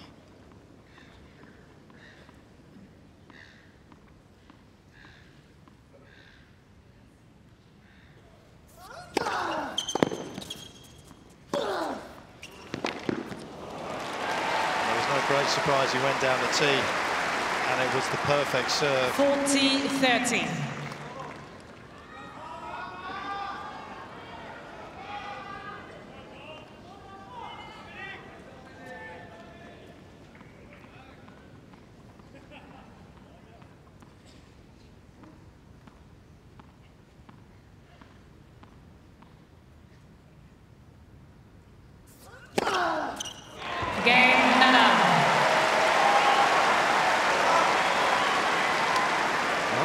The big moment, that's for sure. Could have got ugly there for Rafa.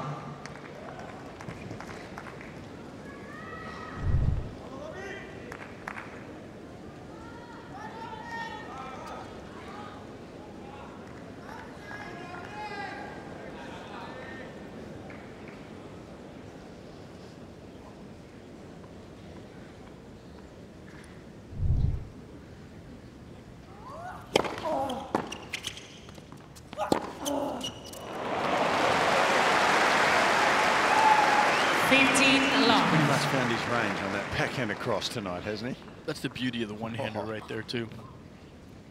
Just able to torque that ball with so much rotation. Can swing at it so hard and still get it to come down into the court that short.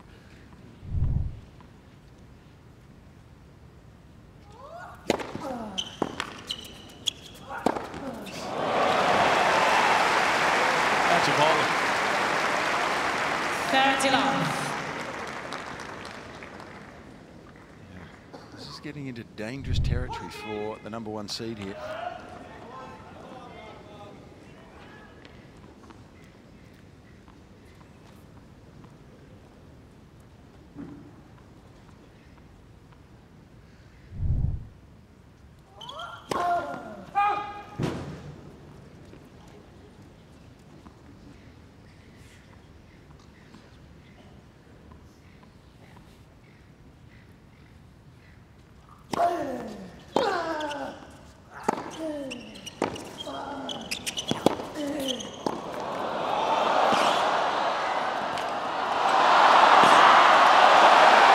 As good as it gets.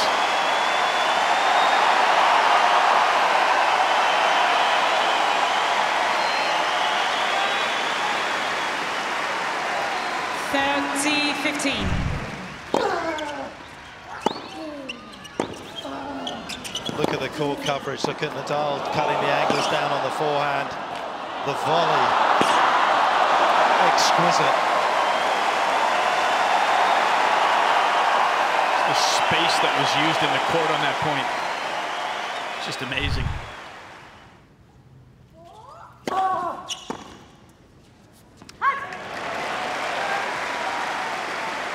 And what did we notice after that long rally? Umpire waited until the crowd calmed down and called the score. Probably 6 seconds, 5 to 6 seconds, maybe more. Once that point ended. I think she did that perfectly.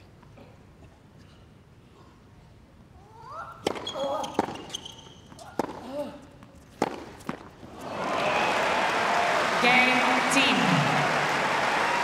Designs on that game, Nadal, but once again, team thwarts. Team leads 6-5. 6 games to 5.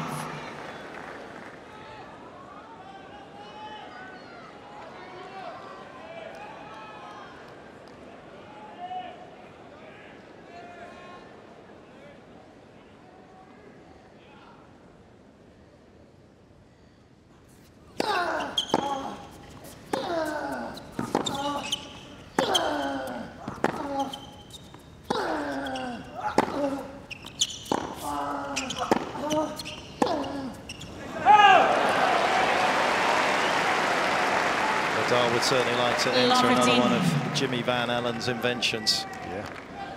And I think this is the time he really does need his serve to work here, Rafa. A point or two freebies on his serve here would be like gold. Team's got him under pressure.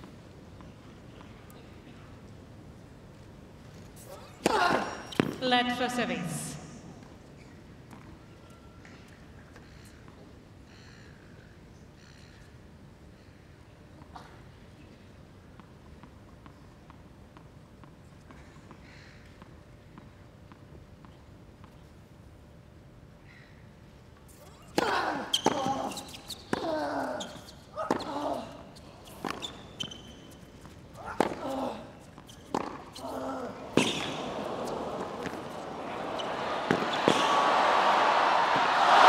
Unbelievable athleticism on display from Dominic Thiem. And again, it's Thiem out scrapping the greatest scrapper that we've seen in the game for a long time. The dig on this ball and to get it up.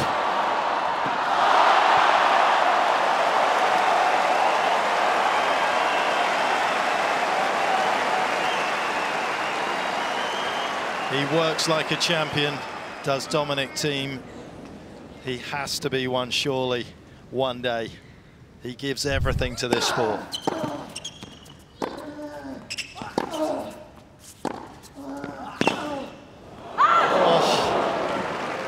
So close. Well, we're a little bit above the court surface, aren't we? And tough to see the trajectory from here. For one moment, I thought he might have made that. Fitzy, you were talking about free points off the serve so far. Dominic Thiem has put every ball in play in this game.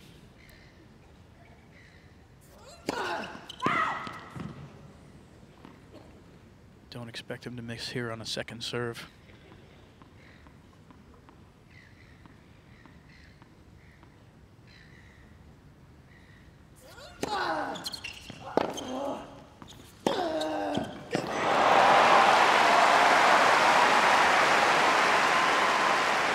That's courage. 30 all. You got to be good enough to make it, don't you? That's courage and skill. I mean, the return was it too short? Maybe a fraction. I mean, but you've got to be good to make that. Not much too short. Thread the needle up the line, 15-30, 5-6, down a set. To go to 2 sets to love down. Yeah.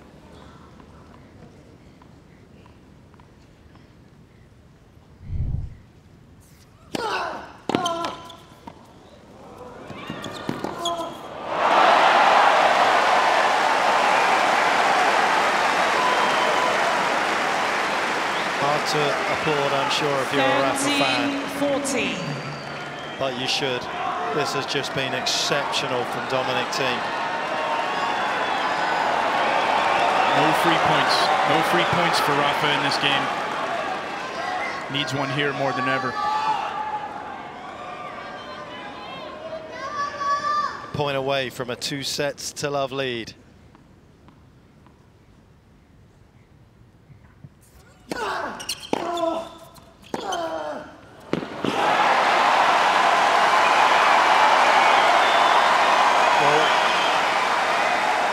Prominent will our memory be on that point after this match is finished? The 2 forehands up the line in this game.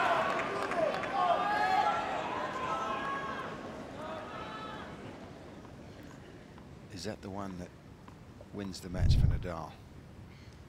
We'll know in a few hours.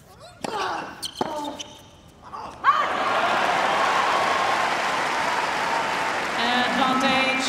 Nadal. So different to the tee serve that he produced in the last service game, which was flat and low. He got that one to bounce, got it out of the hit zone of Thiem.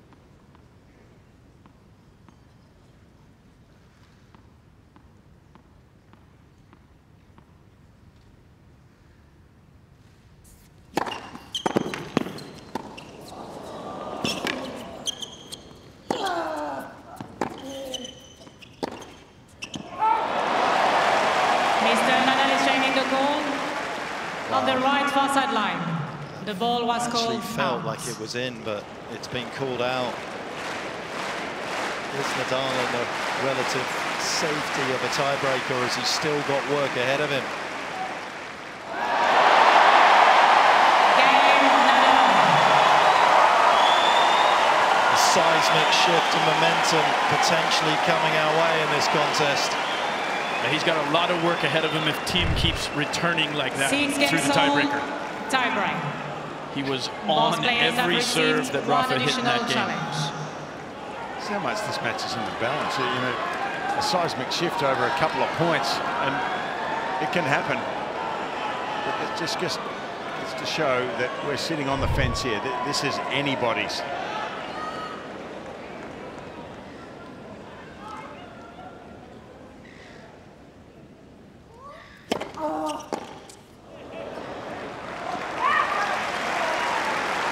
So from this court, from Thiem's point of view, 1-0. what does he do here? He Thiem. knows the ball's going wide to the backhand so much, particularly on the second serve. He's got to hit that first return deeper, doesn't he? It's really hard. It's really hard from that position with the ball swinging away from you with the lefty spin to try and find Rafa's backhand. It's almost impossible to keep him from hitting a forehand on the first ball. So it's got to be a little bit more depth. It's got to be a ball that doesn't give him a chance to just line it up and tee off on that one down the line. Finish it on the first hit. Needs to get into the rally team. Let for service. The let's the best thing that can happen to Rafa. Now the time clock is off. I never understand why he doesn't throw the ball up and catch it. Do you get a You get reset on the clock for that? You get unlimited time. Are you trying to bend the rules? Oh,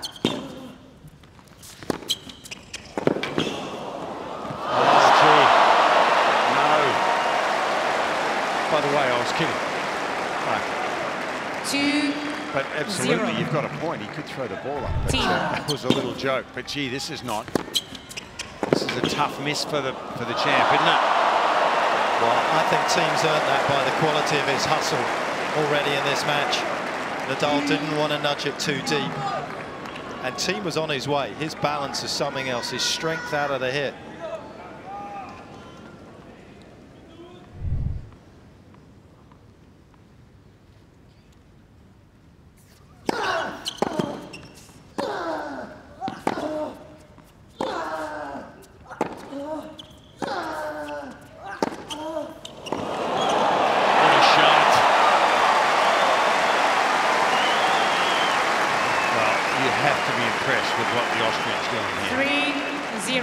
Just getting Thiem. bigger and bigger as the points become more significant.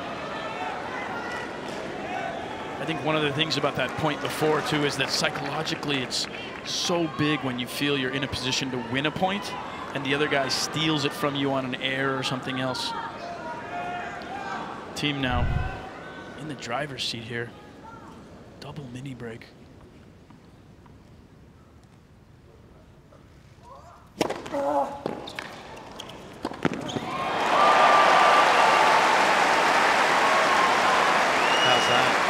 He's outplaying Nadal right now. 4-0.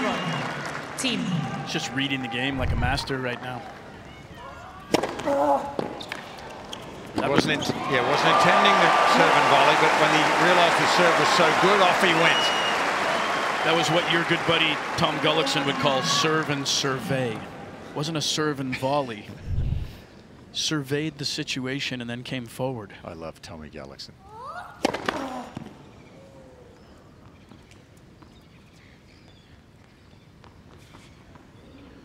He better maintain his level though.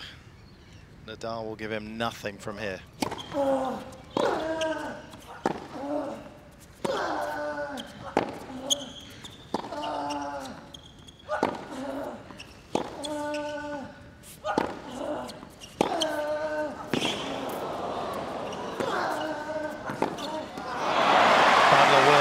Battle of court position, battle of forehands. And we've some fierce ones already in this second set breaker. Thiem. He knew Nadal was going to make something happen.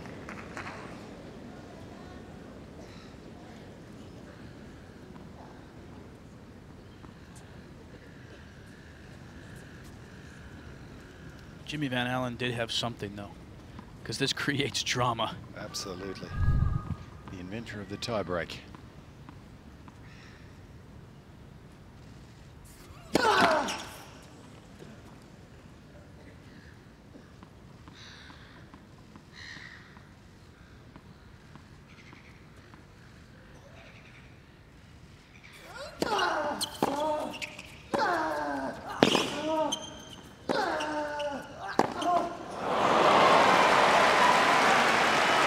There's a fine line, isn't there, sometimes between waiting for exactly the right ball Thiem. or deciding to go after it too late. Too late in the rally, I mean. He probably went a bit early, didn't he? A bit early, or the decision was a bit late, because his contact point was definitely well behind him on that ball. Yeah, I think he was a bit off balance and went for the winner. Thiem fan. The pain of it all. Well, you want to be invested in these contests, don't you? You don't want to be indifferent.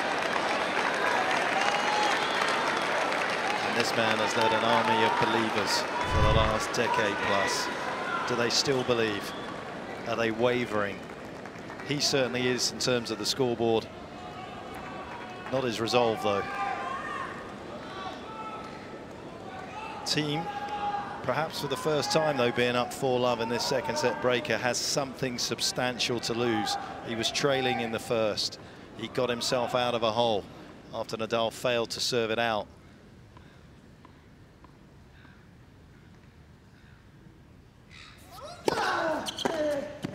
And will he tighten up? He knows how significant this is. So psychological, isn't it? Now he feels like he's got something to lose because he led 4-love. If you come back from 4-love to 4-3 like Nadal, you feel like everything is to gain here. It gives you a different approach.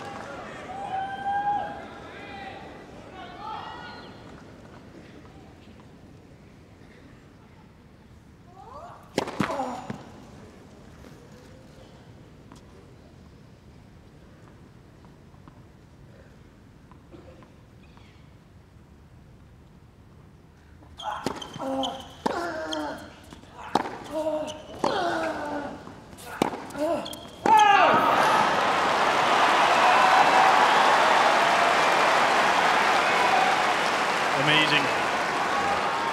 It's tough to pick. The psychology of the game. That 4-0 point was enormous. Just created a little bit of hope for Rafa. Got through his 2 points.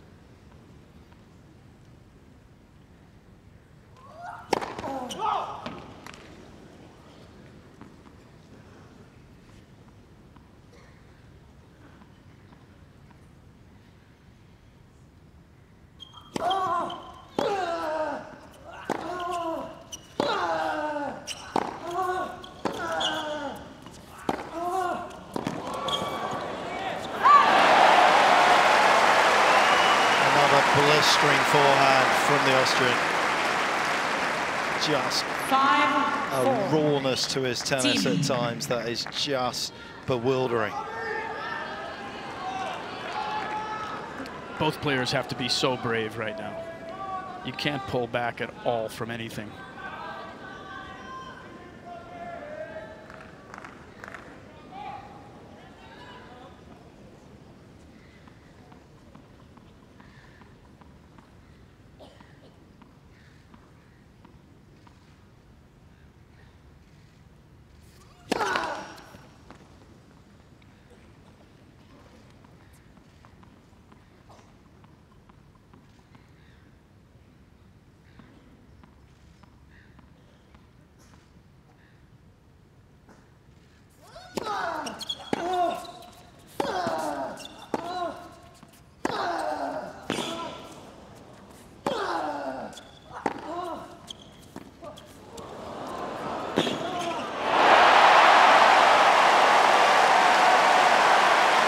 Sure why the drop shot.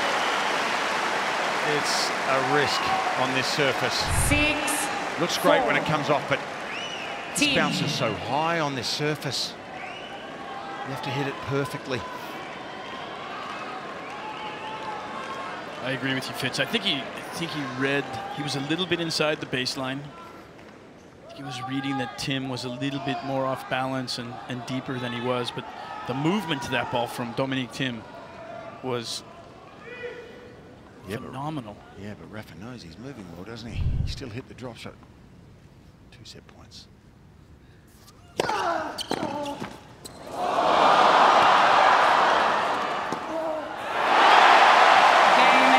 Fortune favours the brave. And he's certainly been that Dominic Thiem all the way through this contest. He leads by 2 sets to love.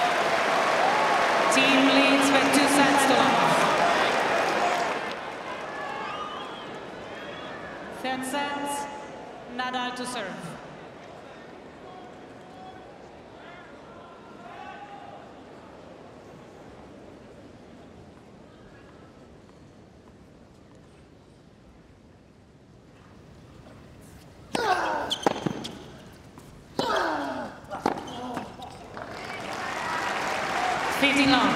feel like one of the biggest keys has been Thiem has really gotten on to the serve of Rafael Nadal. The consistency of the returns late in that set through the breaker, if that continues through this set, he's going to make it very uncomfortable for Rafa. As we see there, unbelievable depth. Rafa continues to slide that out to the backhand, but Dominic seeing those now.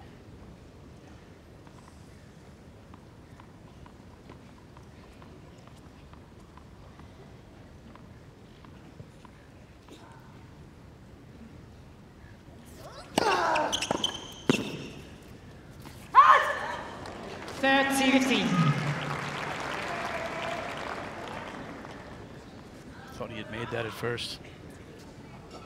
Like John said earlier, Rafa needs as many of these free points as he can get.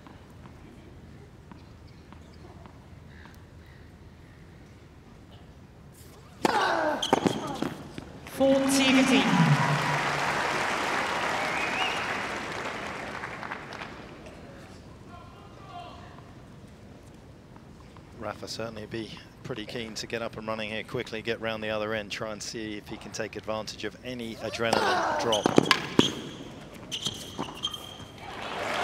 Game, Nadal. New balls, please. First game, third set. Problem for Nadal, though, he's pretty much playing a mirror image of himself. He's playing a person that's as physically fit. There isn't that sort of drop-off or drift-off, if you like, from Thiem for 10 or 15 minutes because he can't handle the pace, the intensity, the physical work he can. He's playing a younger version of himself right now. Excuse me. Excuse me.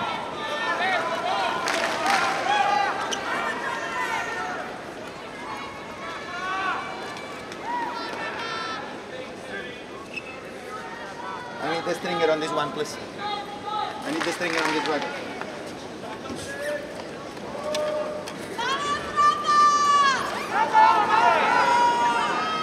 Do you think like the water bottles and so many other things that Rafa does, sending the rackets off to get restrung is just a little tick that he has, you know, he's got to do it to make himself comfortable. He gets the rackets back and he just puts them on the bag. To be honest with you, Jim Courier used to do that sometimes. He used to send the racket off and then he would never use the racket. I always had to run to the stringer though, Fitz. He had to do something. 15 love. He was a very expensive runner. I used to stop and get a beer real quick sometimes. Jim wouldn't have minded.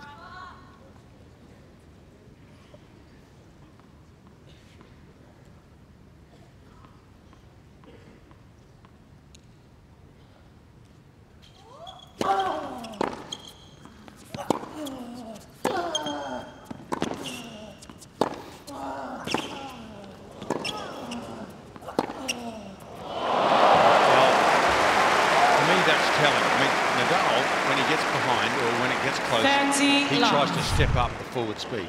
He did it in his previous match. He wants to grab the match by the throat and shake it, but he tried to step it up there. Thiem came back at him. Yeah, Rafa went forehand line, backhand line, trying to dictate and control the points, but it was Thiem who hit the winner. 40 love. Well, the big question now that will determine this match for me is how long can Dominic Thiem play at this level? Can he play it for another full set or 2 sets? And if he does, he's the favourite for sure. Game, Thiem. Where's our win predictor right now? Well, it went up after the last game, and it's with Dominic. He's allowed the win predictor to see the light. He's got 64% swing. Did we see where it went after the first set? No, we didn't. No, it would have been a small shift, of course, as we know that so many tennis players are great front runners. But the win predictor still only has him at 64%. Fitz? Well, if you were the win predictor, where do you have him right now at 2 sets to love? It was biased towards Rafa before it started. It's still biased. 2 sets to love down.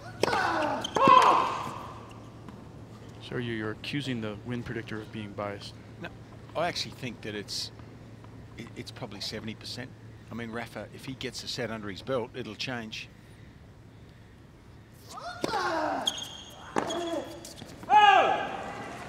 still has a 9-4 record over Thiem, and he has a 1-love record against him on hard court.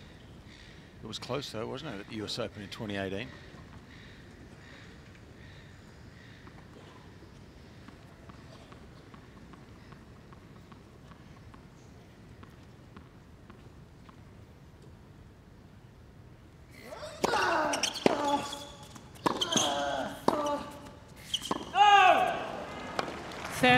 Love.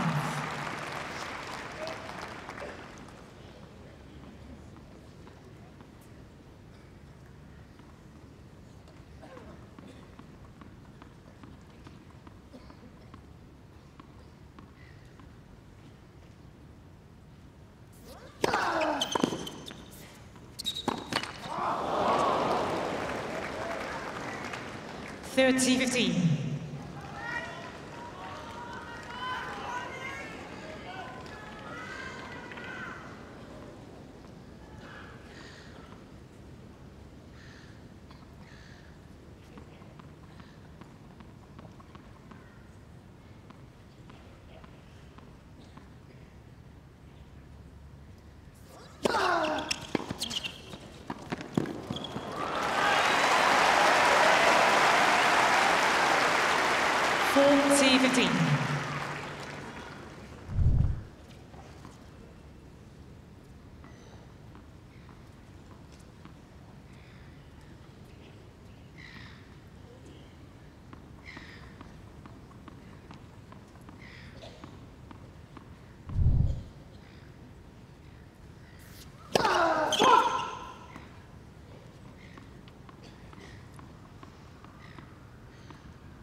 Game Nadal.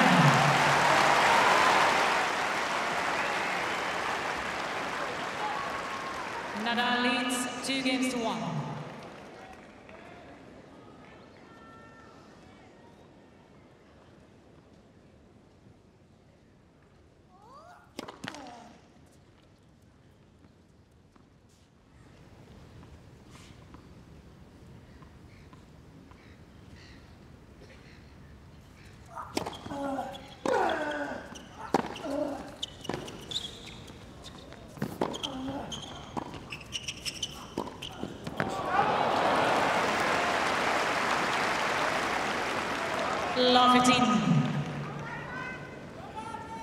Short slice, is that a play against Thiem at all? Is it just too difficult with the pace of ball coming from the Austrian?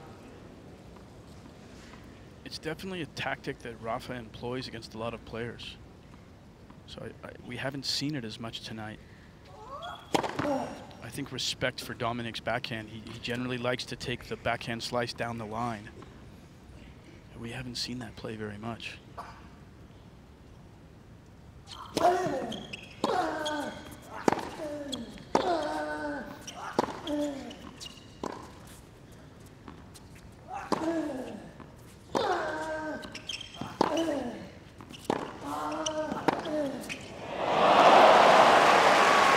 Seeing the ball like a football though, isn't he? Wow, he's just seeing it and hitting it. Yeah, I think if Rafa uses that little nerfy slice he uses down the line a bit, he better get it right, because if in this form, if Thiem is running in onto that ball, his backhand will finish the point just like that. Yeah, it's just I think it's a sign of respect for the Thiem backhand. You give him a little bit of time on that side and he's going to hurt you.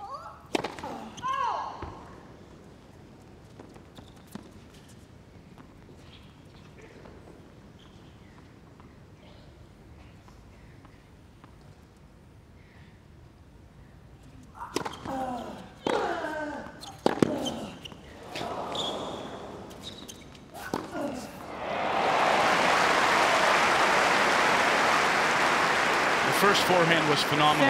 30-15. To get to the next ball and hit a forehand was just as phenomenal. From here? From here. He was outside the singles line and then outside the singles line again. Reminds me of a strawberry redhead I used to coach. Would he be in Melbourne? He is. He's probably commentating, so I can't hear what I'm saying. Tried not to say too many nice things about him. Well, he won this tournament twice, I know that.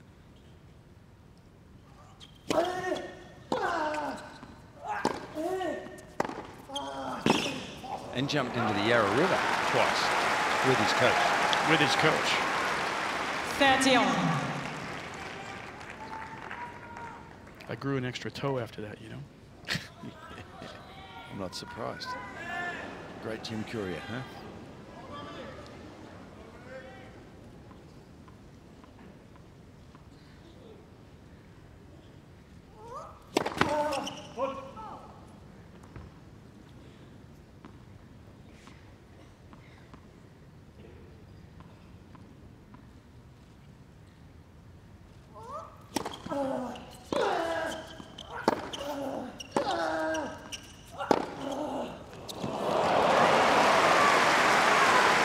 Too good. He looks a bit like a winner right at this moment, doesn't he?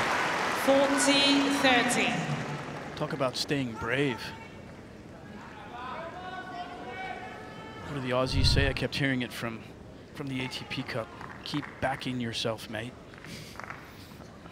He's backing himself right now. I think I like Mark Petchy's comment.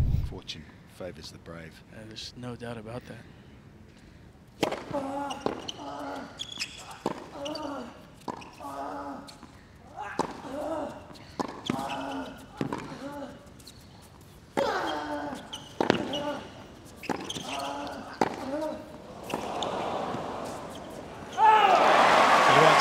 Sequence of ground strokes.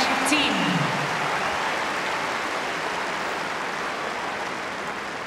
They're still throwing massive body blows at each other non-stop, and Dominic is taking them all and handing them back just as big, if not better. This could be the coming out party of Dominic Thiem. He's been kind of labeled as a clay court specialist to some degree. Petch, you and I thought going into the match that this surface potentially gave him a little bit of an advantage. Yeah. It certainly hasn't been much of an advantage, 7-6, 7-6. People might think that a little strange, of course, with Thiem's 4 wins coming on a clay court, but over 5 sets, you definitely sense that the conditions this year, the way that they're playing, 15 love. that this gave him a great chance to cause the big upset.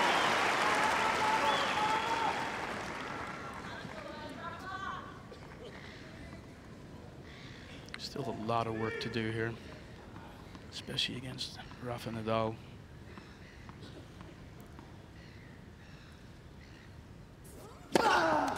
Love.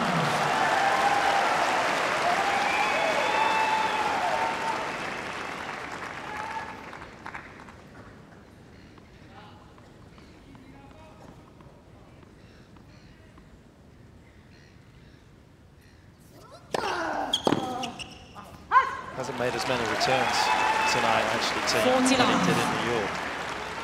It's almost 10% in terms of balls missed like that, but what he has done is when he's made it count.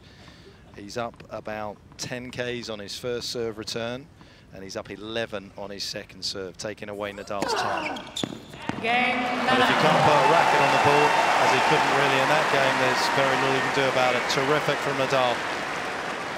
He still Nadal has leads a lot 3 games left to in 2. it.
Rafa shifting his return position here. Maybe just the optics throwing Dominic Thiem off for a second. It was interesting, both those second serves, he stepped well inside the baseline. The first one, well late on the ball, which you think Dominic would come back to the second one and say, okay, see if you can catch up to this one again. I think one of the interesting stats we have right here too is Dominic's serving 42% for the set on first serves, 52% for the match. Amazing that he's been able to. He was up at 60 after the first. To get through his service game, serving that low a percentage.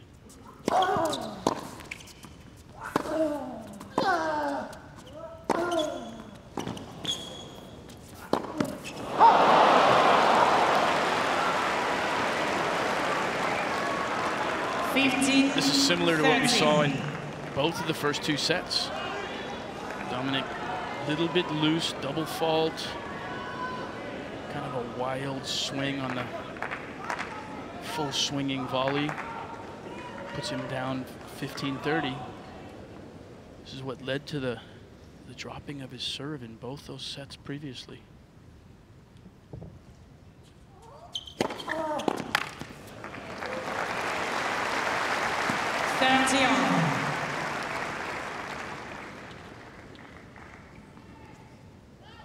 Finding the first serve when it mattered there, though.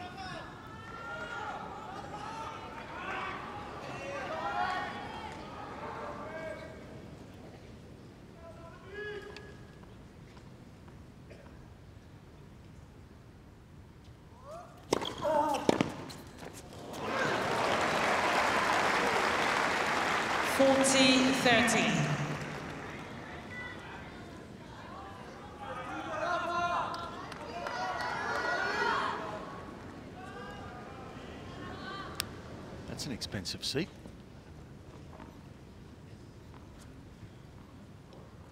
Reminds me of me feeding you earlier, Fitz.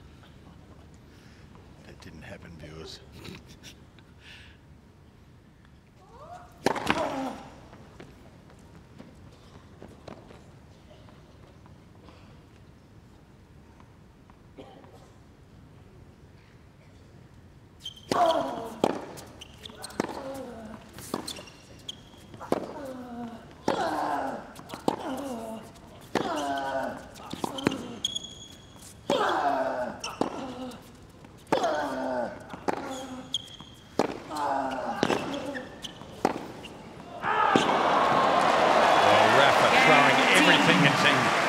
Everything he's got, he's throwing at him, and it's coming back. 3 games on.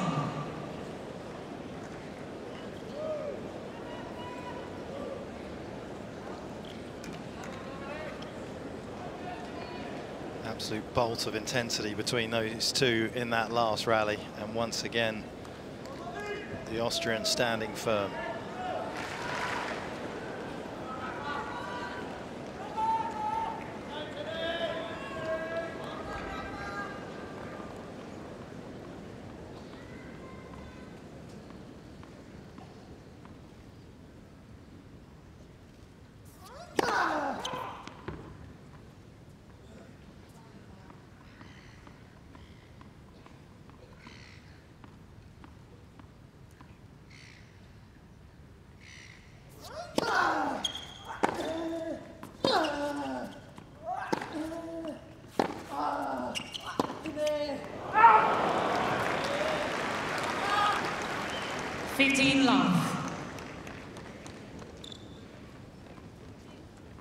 I like the intent there.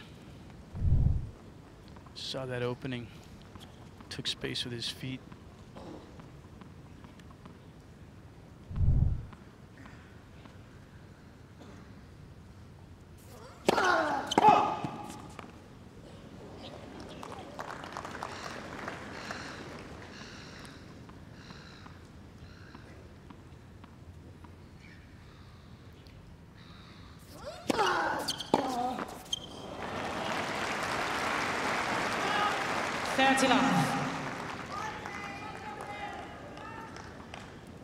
Look at this stat. Rallies over 9 balls. Dominic Thiem winning 17 versus 7 by Rafa.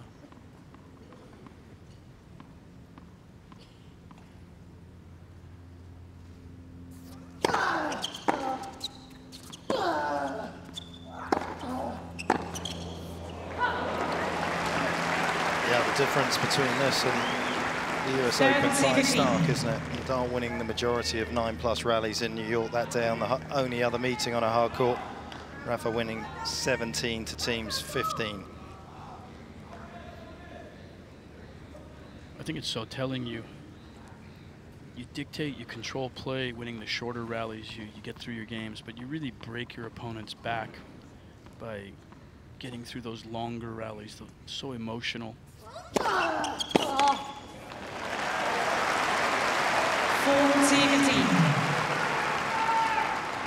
Definitely feels as though that ball's staying a little lower. It's coming through at a more uncomfortable height here for Thiem.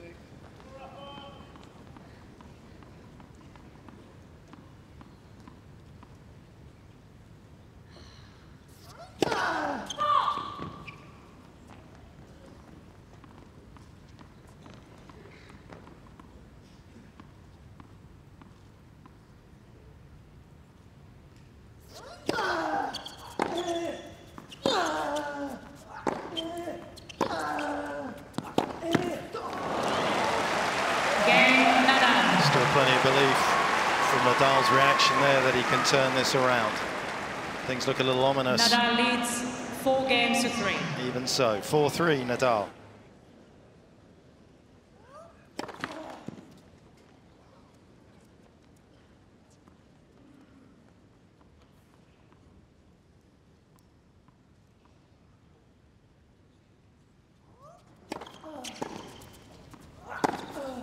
Which is what's prompted the change from Nadal in the court position, isn't it? He's trying to do something, but basically, Thiem's been serving a lot of seconds out wide. Nadal goes basically middle cross court, and it gets Thiem's forehand into play. He's just changed up the direction into the forehand, both first points. That was a big second serve as well. 178 on that. Not much kick. That was really going through the court. Not an easy overhead, but at this level, they make it look so. He was well measured with his movement there. Settled under that ball really well. Yeah, the smash is harder to time beautifully when you have to, when you're running forward. Forward, absolutely.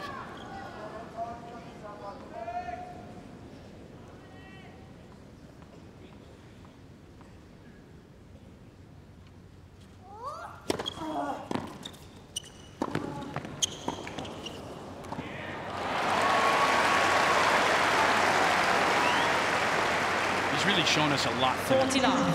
Serving and volleying there. That was a more classic forehand volley instead of the topspin volley. Good stick on that ball. He's a genuine all-court player on this surface when he plays like this, isn't he? Absolutely. That's where I think he has a chance to win a major. If he can be a genuine all-court player on a hard court, why can't he win the US Open or the Australian Open?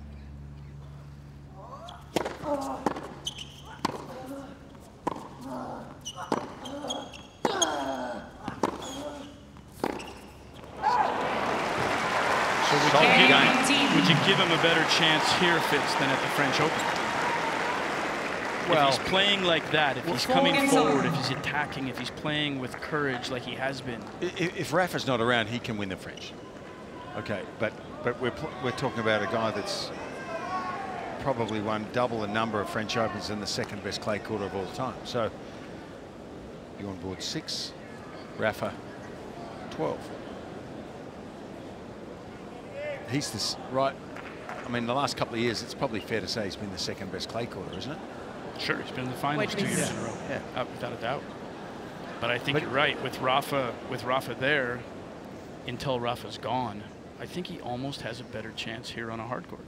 Well, against Rafa, but I want him to have a genuine chance of winning not just the French, but other Grand Slams as well. And I just love it when he plays that all-out, all-court game.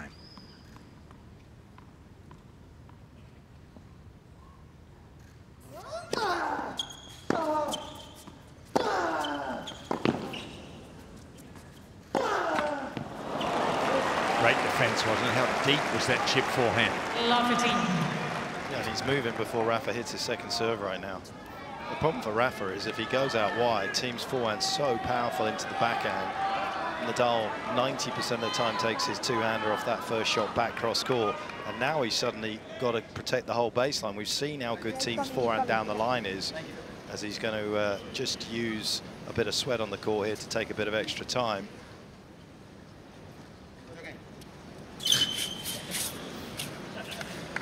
And so he's actually forced to give Thiem something that he knows is coming.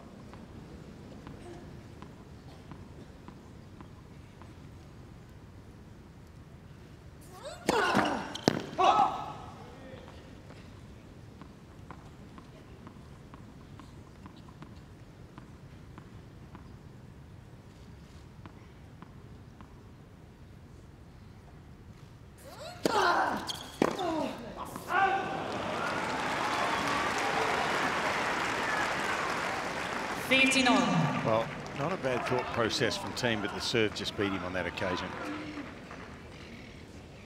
Yeah, love 15-second serve, tried to run around. Not a bad play at all.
Competitive, staying with his opponent and staying in the moment.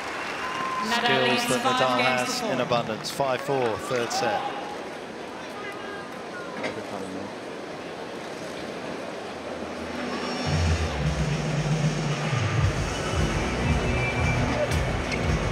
Turn of the racket, just lobs it over there, and he may well need that.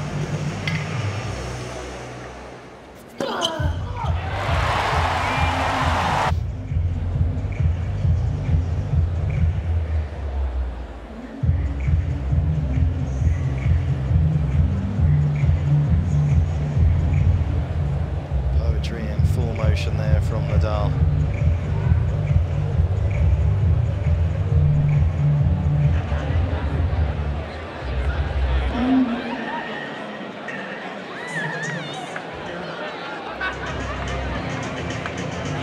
Time.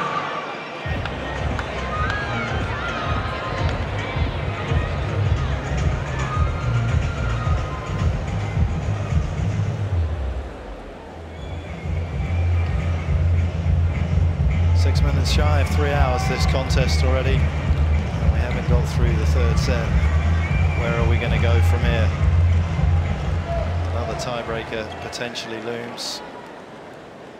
20 minutes shy of 11 p.m. I wouldn't be surprised if we're still here tomorrow.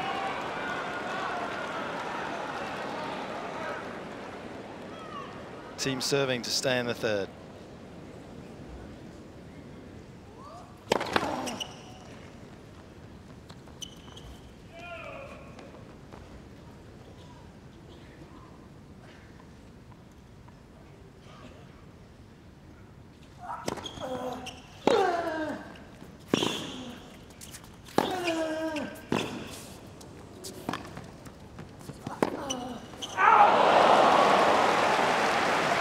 Changes his second serve out. He sees Nadal back, he goes to the backhand. When he comes in, he goes fast into the forehand. But this time, Nadal's backhand return was just that good. Those first two balls from Nadal put Thiem in some serious defensive position there.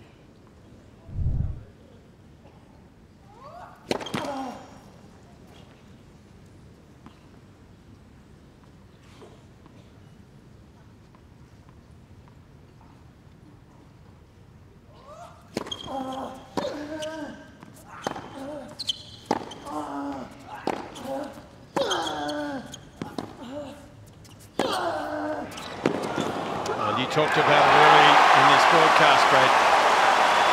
When he decides to slice and give Nadal time, he handles that easily, Nadal, and hurts Thiem straight away. This is also, it's just classic Rafa. Thiem serving 4-5. Played those first 2 points extremely aggressively.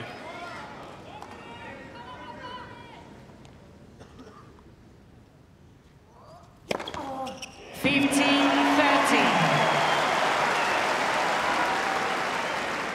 Not the first time we've seen that serve at love 30 as well, and credit to Thiem to find a first serve as well.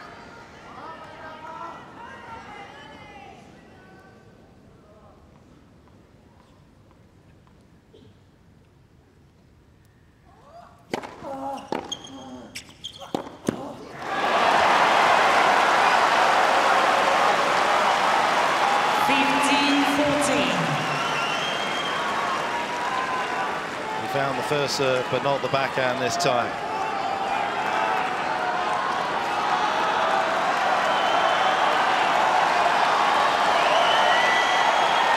Thank you. Can Nadal get his first set of the night on the board?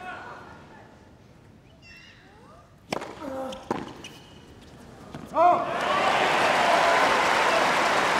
30-14.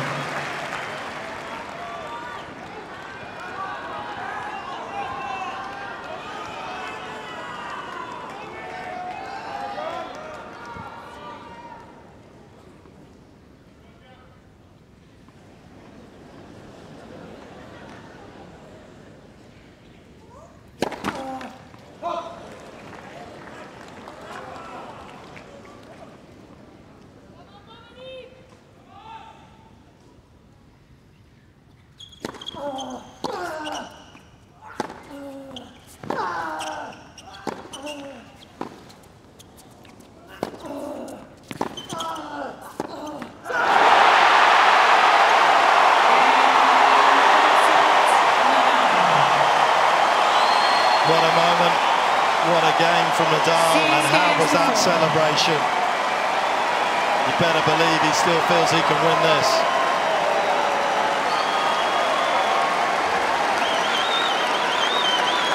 A new balls, please.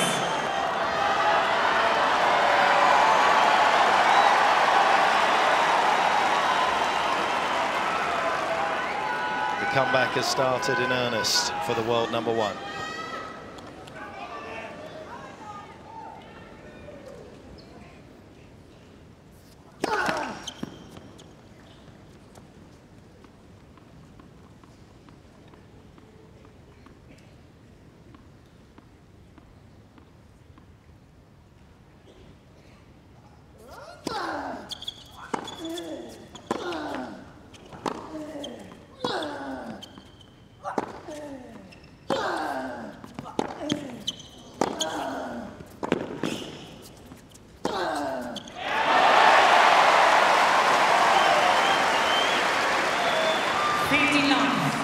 Just sense a little shift in the force. Rafa's a little bit freer with his swings right now. Started at the beginning of that game, and Dominic's just got a little extra tension.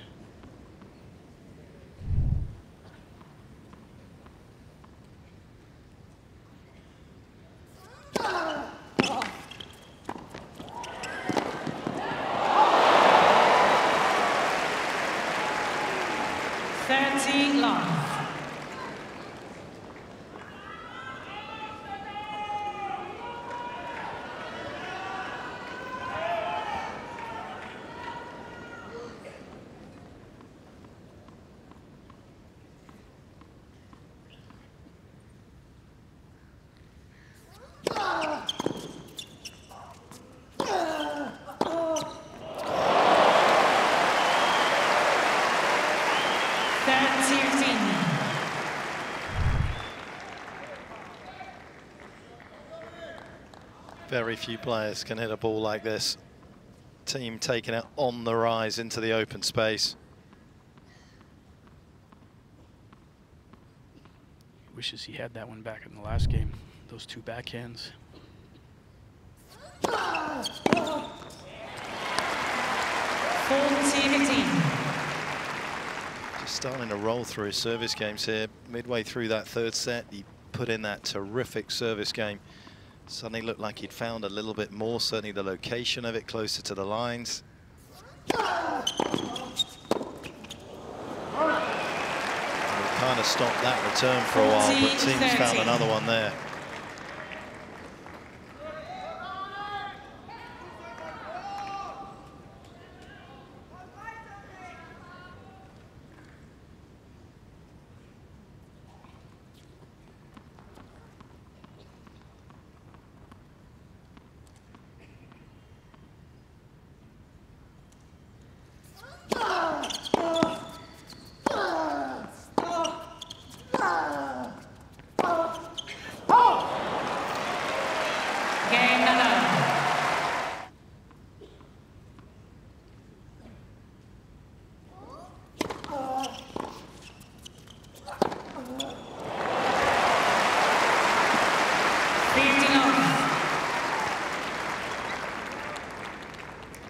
That might loosen him up a little bit.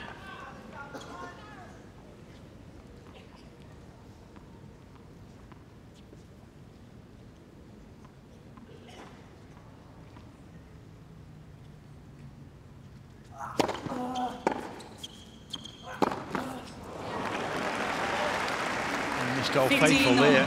We haven't seen him make that mistake too often. Tough to be perfect.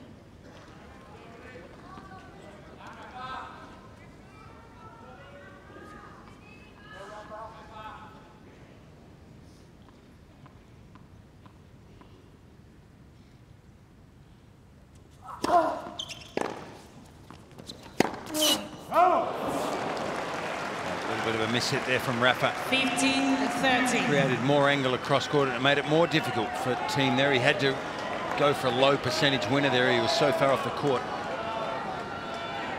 A little bit of negative body language there from Dominic. Just raising his arms as to say a bit of luck when it went against him.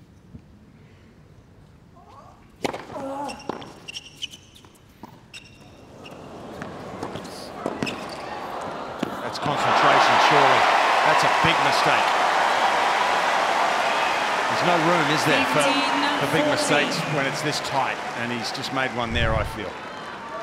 Well, they both made the same mistake at times, haven't they? Rafa in the second set breaker with the drop shot. Now Thiem with this one. He did very well to almost wriggle out of the problem that he'd created for himself, but he's got a bigger problem now.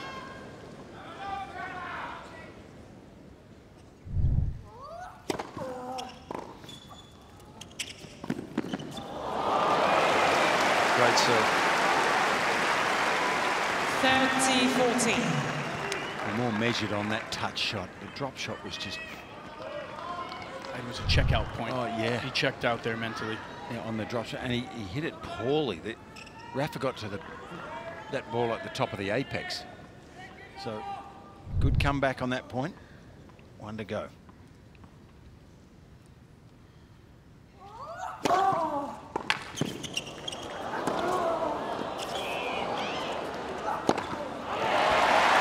Nerves of steel, Thiem. And he served his way out of trouble there. The first serves coming back to help him out. Something that he was dearly missing at the end of the last set.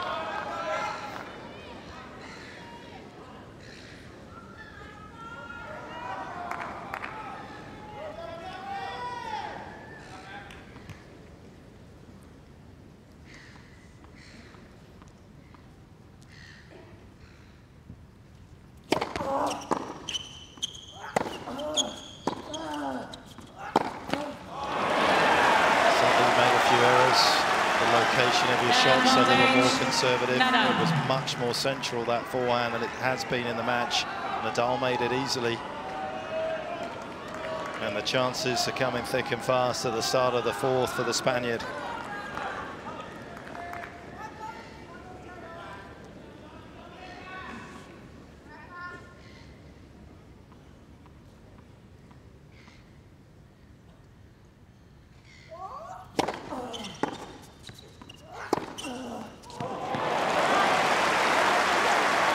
courage to go for that again.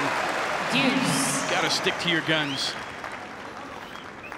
Well, it's his go-to play. It's his best play. And no good decelerating the racket head now.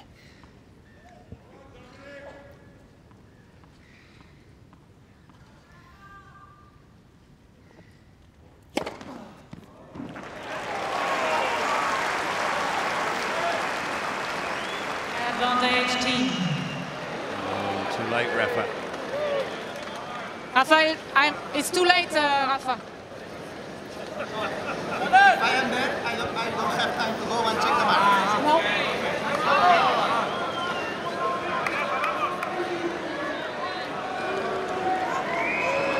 Too late. I think that was pretty late. It was pretty late. A late challenge? Yes. Yeah, I do too.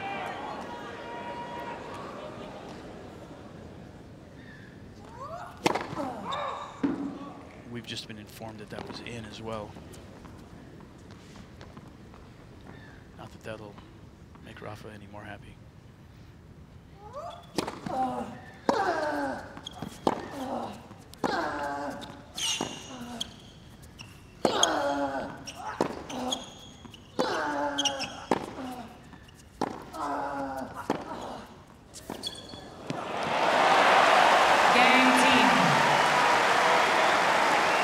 Strength of mind, strength of character.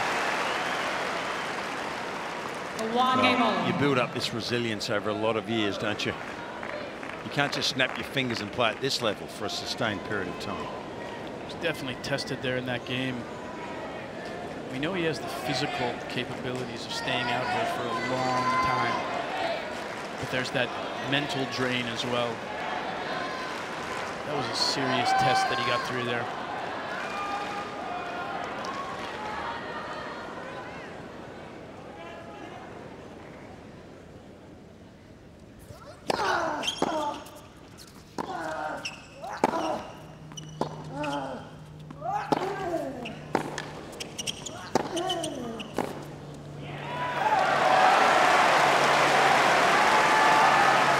Selective when he comes in as well, isn't he, team?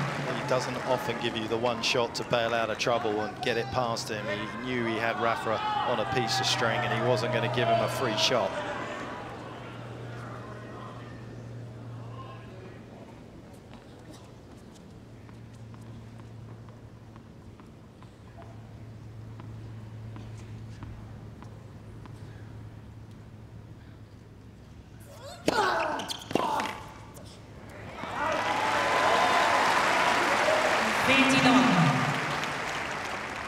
That was a nasty can opener. A can opener. Is that an Australian saying, or is that? No, it's American for sure. Is it? Come on. 100%. There it is. Mr. Thiem is training the goal on the right center service The ball line. crosses over. The ball was called in. A good half a meter. Look at where it crosses over the baseline. Other side of the center. 30-15. Mr. Thiem has 2 challenges remaining. Well, it's easier on this second court to have a better effect with that can opener of yours.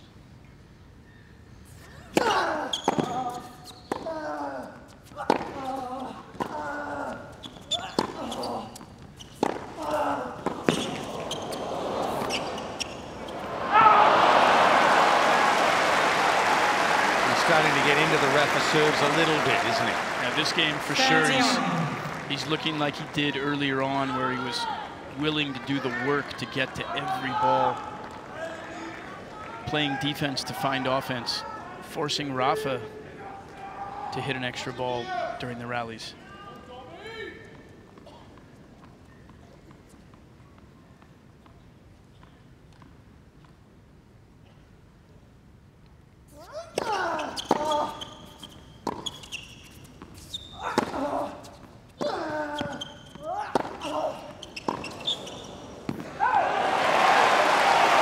Shot of the day for me so far, not that particular one, but the fact that he just backs away and hits that flat forehand That's having more influence on this match, I think, than any other shot. This one. Excuse me. This one. There we go.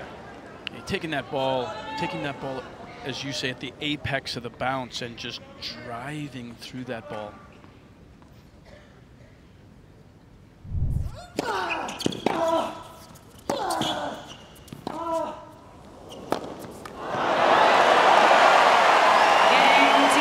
Big moment.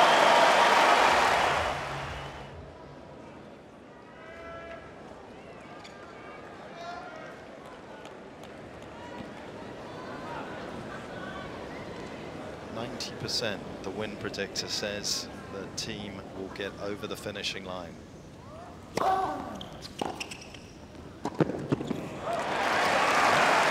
still don't agree with 90% that way. I'm not a big fan of the win predictor. No, it's going too far either way. Yeah, I mean,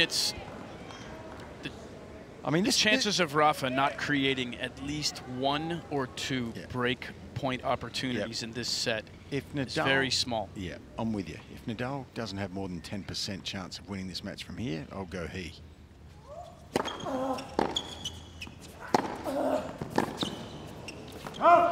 This is so good for Thiem. Let's not forget, he was almost in danger of going down a quick break here in the fourth. A lifetime of committing to the cause, to playing the right shot. There's been no room for doubt. Is he the best player that hasn't won a major? In my mind, yes. In the men's game? Without a doubt at this point.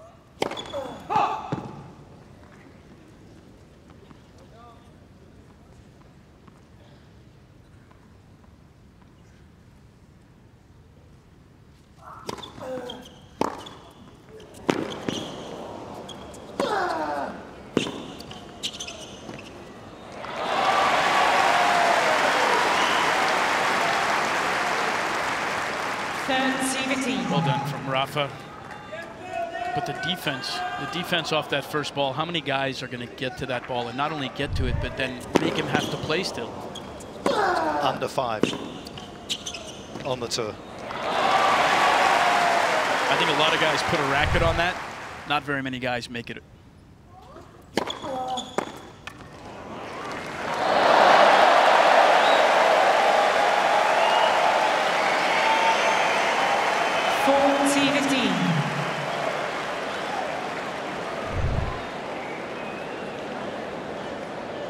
Decent catch.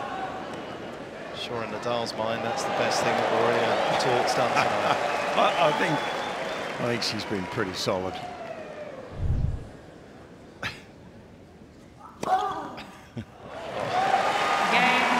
Geez, solid gamer. He's looking strong. No one can deny that. Team leads 3-1.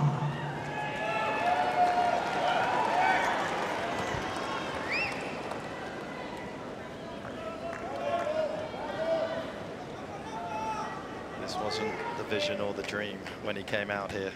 He respects every opponent. He would have respected Dominic Thiem even more.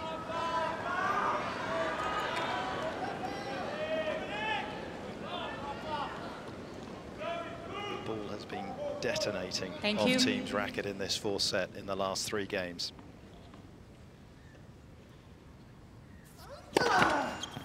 Led for service. If you're in the Thiem camp right now, you want him to open his game up even a little bit more. Take some risk here. See if you can get the second break. Now that he hasn't been taking enough risk as it has been.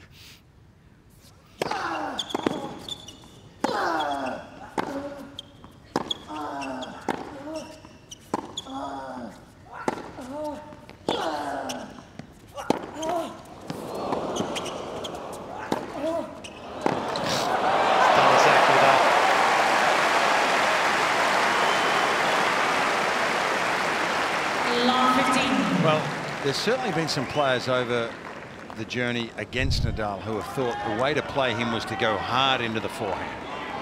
Because if you play safe, or if you hook the ball across court and you don't penetrate with it, he works you around and finally gets a forehand, and he's the aggressor. Players have tried to go into that forehand hard. Only some have been good enough to do it. 15-all. But tonight, Thiem has used that thought process, hasn't he? He also hits the ball bigger than most other guys. Yeah. Yeah, it's okay to have a tactic. You need the weapon to back it up. Absolutely.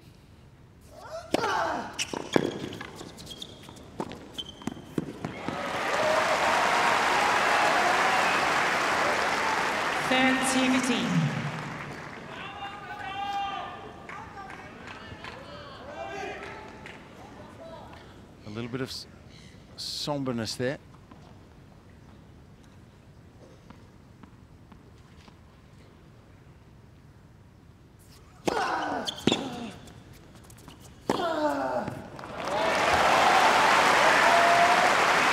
To win it, because Rafa ain't going to give it to him. No, that's one thing I admire about his game. He does win matches against the top players' team.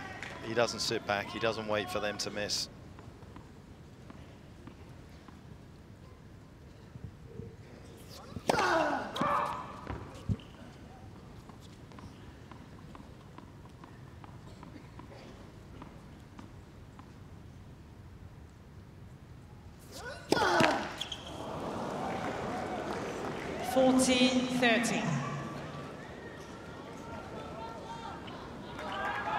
Trying to be more aggressive with the second, trying to stop that run around from Thiem.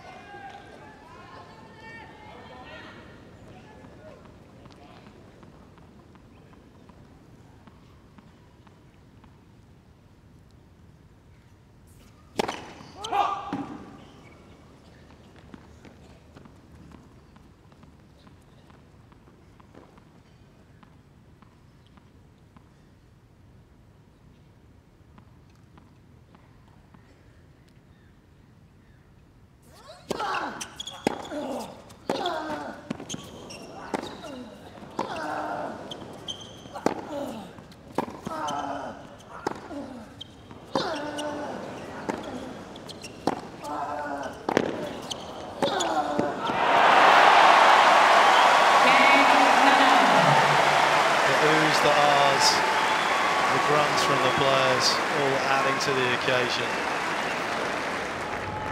He's got to stay in touch. He's got to hope that this man falters.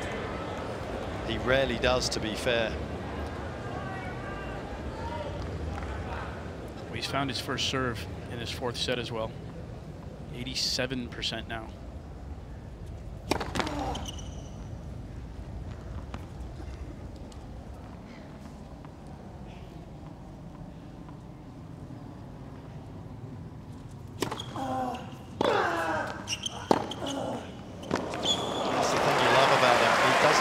Responsibility to play the right shot.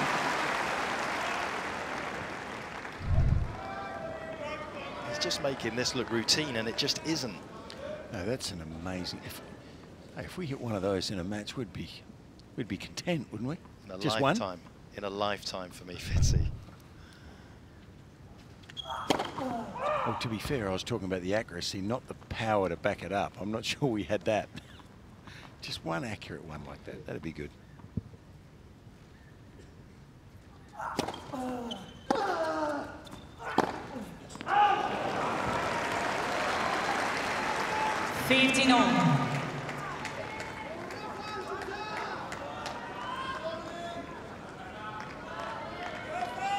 You just feel the tension. It's 15-all in the game, but with every point right now, you just feel the tension.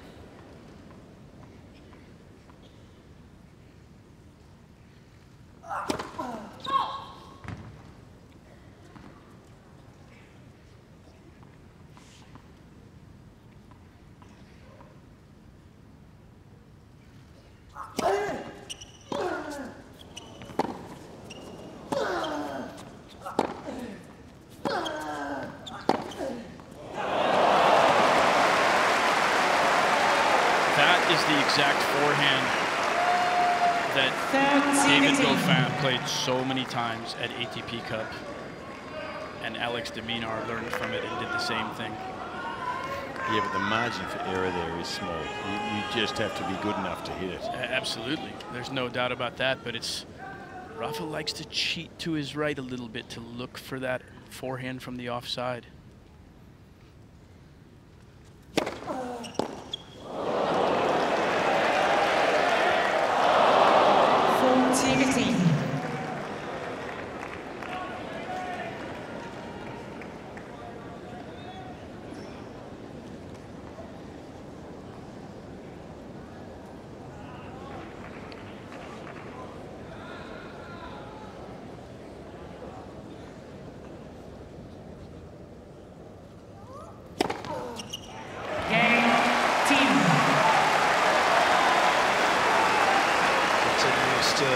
To the occasion. Team leads 4-2.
How many balls did he play to stay in that point?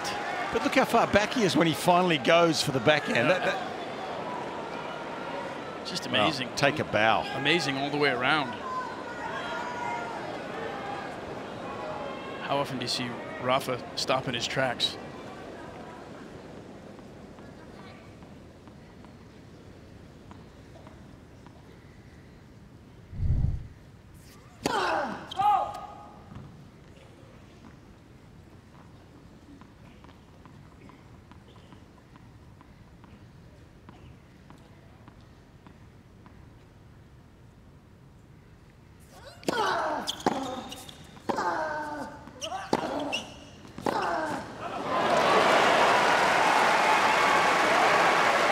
A shot and a rally that defined the match, really, didn't it? If you wanted to know what went on tonight, you just need to go back and look at 3 hours and 30 minutes into this match to know why Dominic Thiem, if he does, goes on to win it.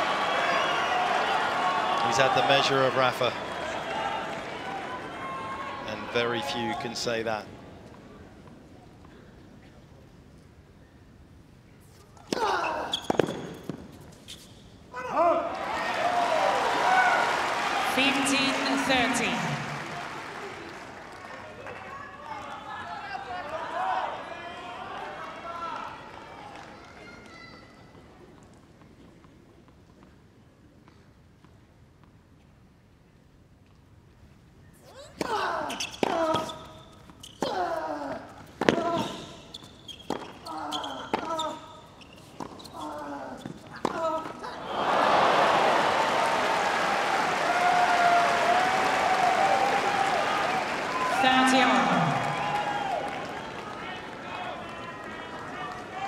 If he had made that, we all would have fallen over. Well, there may not have been any sound. I would have been speechless.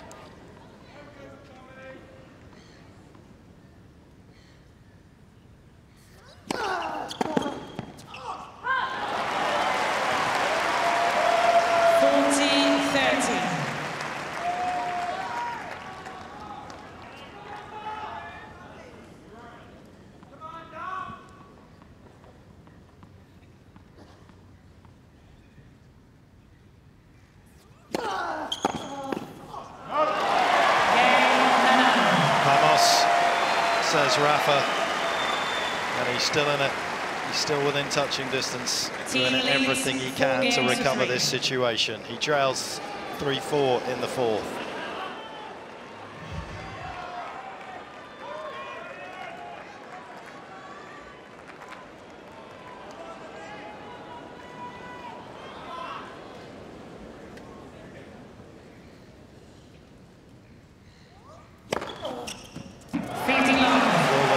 forceful. It's an irresistible combination. The first serve has been so good in this set.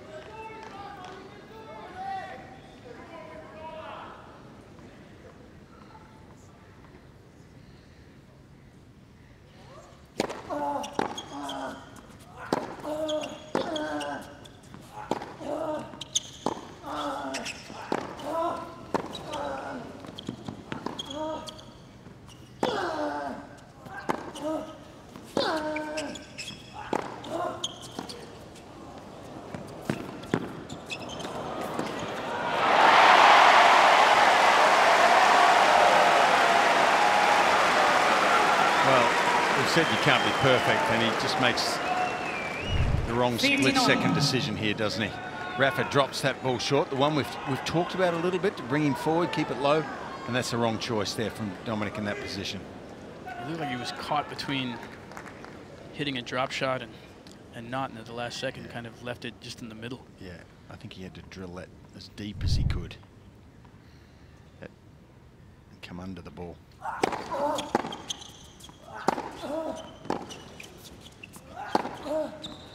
How good was that first ball, Fitz?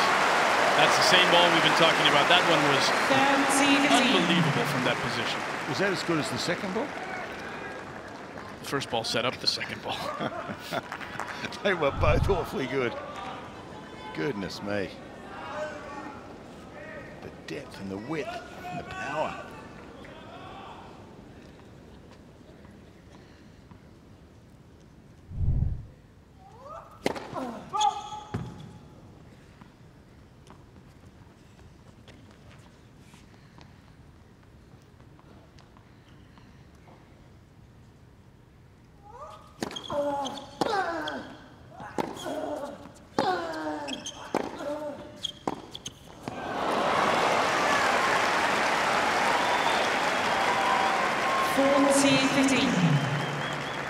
Well, if that's not a look of worry, I don't think I've ever seen Rafa worried.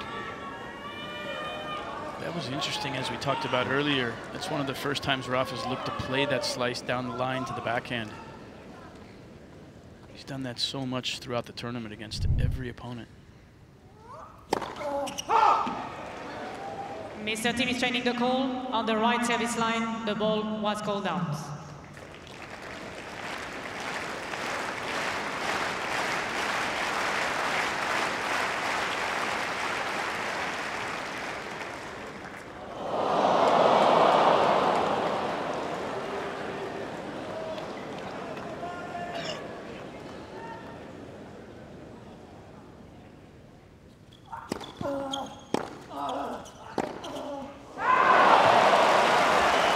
Challenge again here. Training the ball on the right near sideline. The ball was called out. Was there a puff of smoke? Well, he hit that so hard. It's almost incredible that he can keep that within the confines of the court. Oh my gosh. That's a big one, isn't it? That's a big one to go his way. I think he vaporized the line. Can we see the pace on that ball? Do we know how? Team leads 5 games to 3. That was shot out of the challenge remaining. One game needed for the Austrian.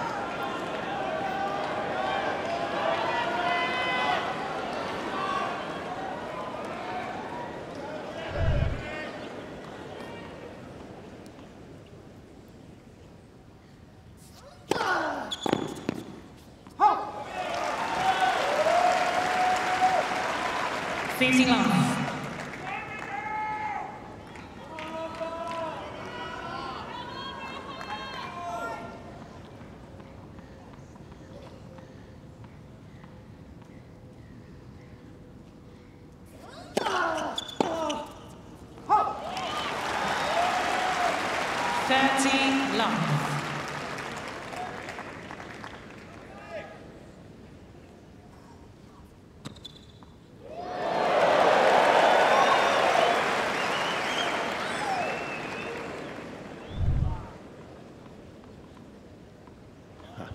Not bad.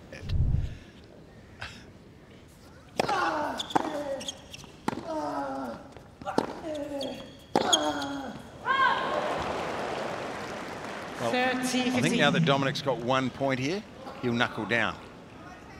Give himself the double chance. I mean, there is an outside chance he can break, so you don't want to let this game go too easily, I don't think.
Nicely diffused from Thiem on the way in there.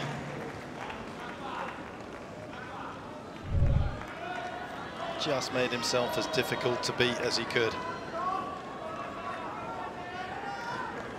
That little shovel forehand, such an important skill to have as a player. Happens from all kinds of different areas around the court.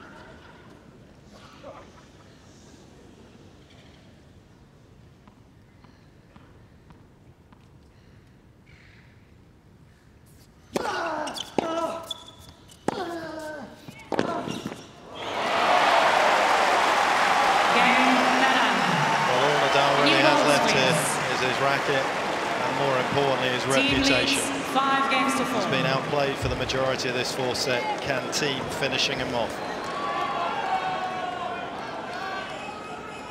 New balls. Thank you.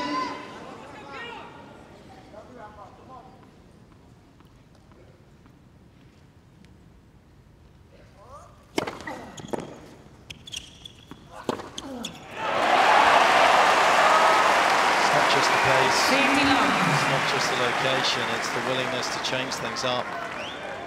He's been very consistent through this set at starting out the games with that big serve to the tee.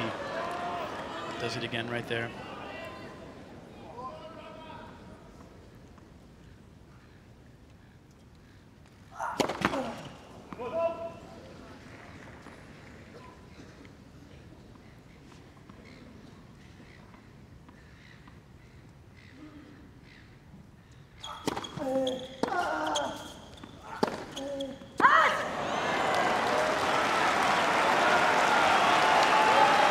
Remember, these new balls fly a little more. You have to shorten your target, don't you, a little bit? It was interesting that the target was right through the middle of the court on that ball.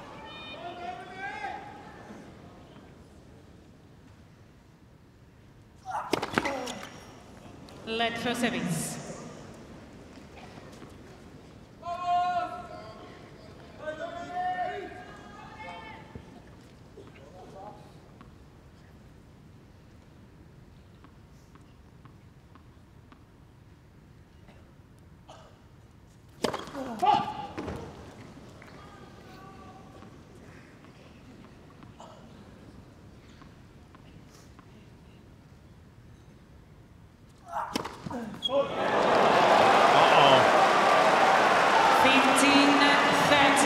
Tell me he's not thinking about this.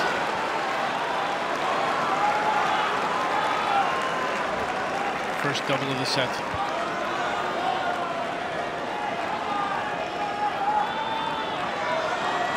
Thank you.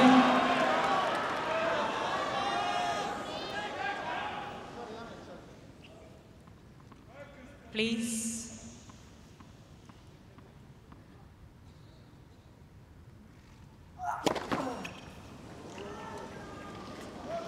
Thank you.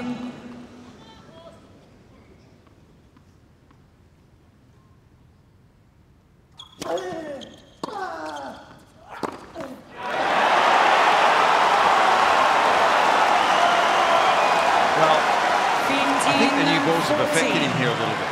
It certainly affected him on the double fault. Ball carried long. The second point, the forehand went long. I think the score, the round in the tournament, and his opponent has affected him a lot. Serving for the match.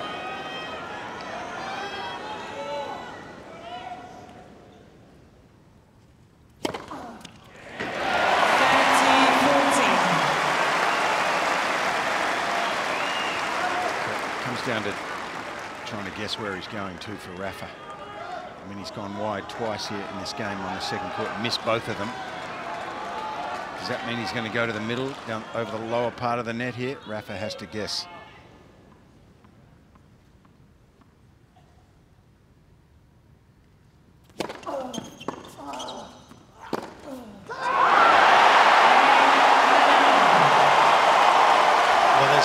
Produced one of the great comebacks of all time, saving 7 match points. Nadal perhaps is going to produce his own comeback here, not having to save match points. 5 games on. But Thiem blinked, unquestionably.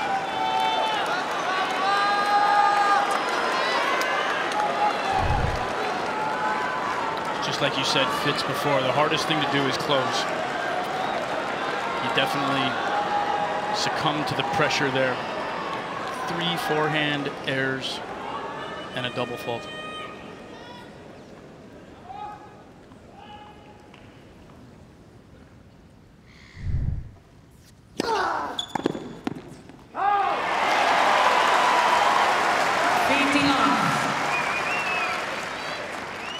And it was a testament to the quality of his tennis that he knew he had to get after it as well, though. Had he had a tentative attitude out there, he would have lost the game anyway. Most likely true.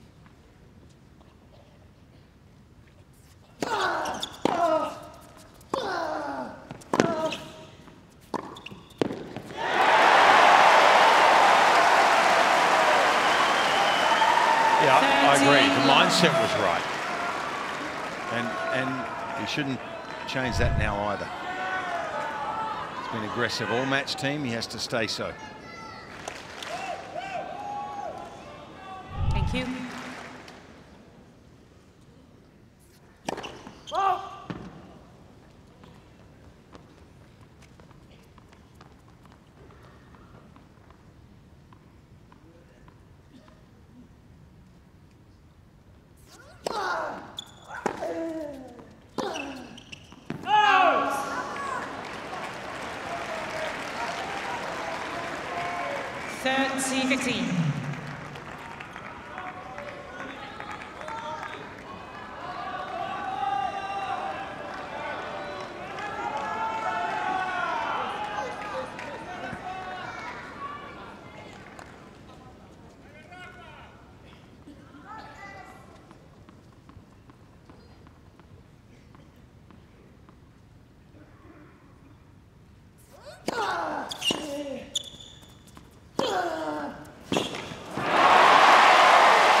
Tennis like that, he is simply unstoppable. 40, well, 30. If you back off here, you hit the ball lighter and Rafa will just dominate you. Hold your emotion until the end of the point. Thank you.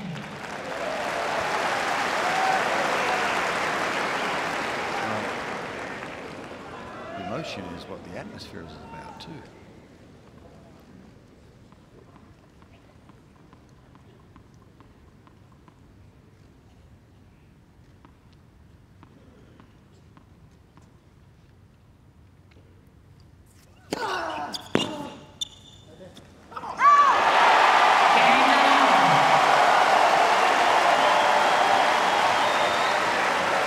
irresistible force that is Rafael Nadal. 6-5, fourth set.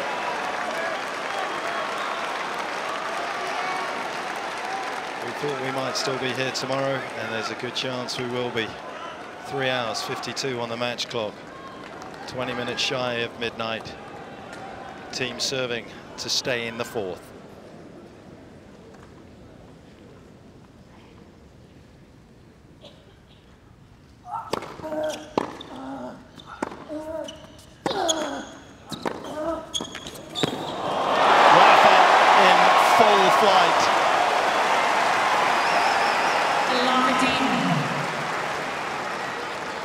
How good was that volley? He had to take all the pace off this pass. Just the aggression to start the game.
Over this time, but from Rafa's perspective, some promising signs that this forehand is just faltering slightly here.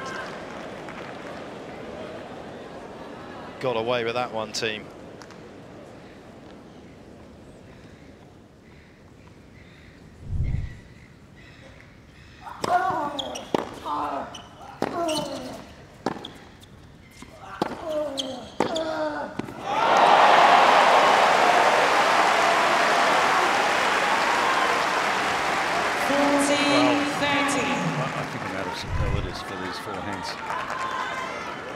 Rafa just taking a quick step to his left, expecting that one to go off from Thiem. Rifles a winner.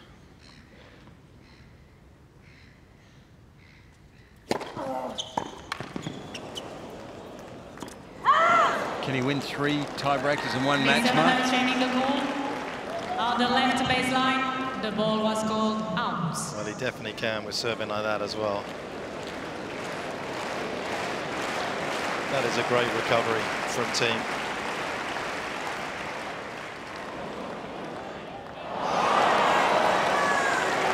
Game Thiem.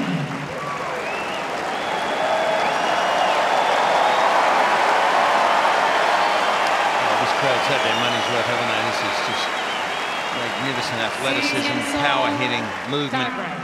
Both players have received 1 additional challenge.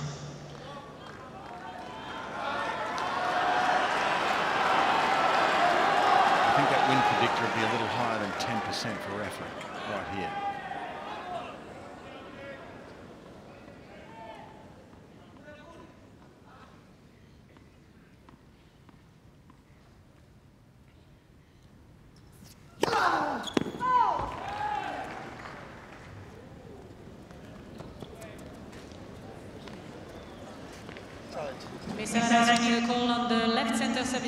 So that's a different approach from the umpire that we saw a few games ago. She waited. Maybe she knew it was out and let him get away with it, but that was different. There was definitely some time. Yep.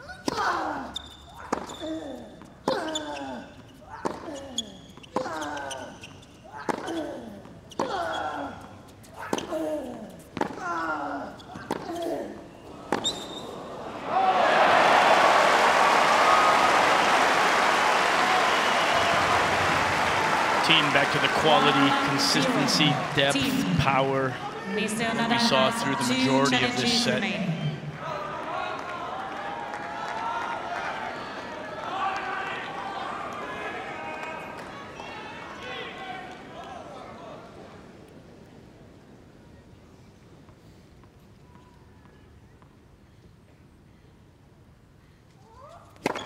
Left for service.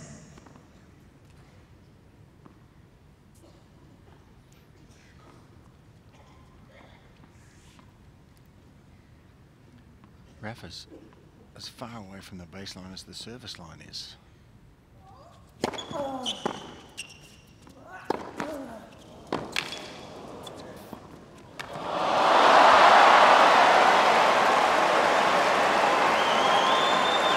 Just lost a little bit of confidence in the inside-out forehand, I think, which is what contributed to him hitting that drop shot. Yeah, but put that in the kit bag.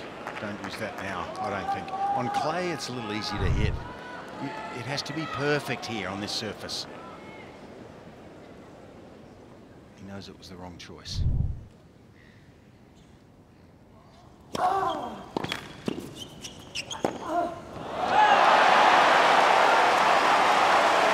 Well, he's complicating the issue here, isn't he? Yeah. He had the perfect game plan and he was executing it. All of a sudden, drop shot, serve and volley.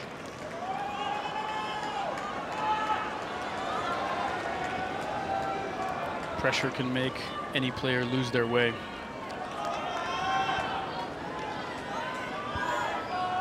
You're exactly right. He needs to reorganize himself.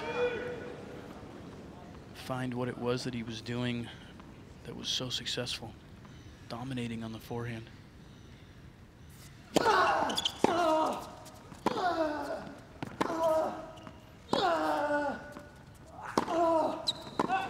Correction was good. Replay the points. That hurts. Maybe it didn't have an influence on the result of that point, but 2-1 Nadal. Everyone's nervous, including the Alliance people.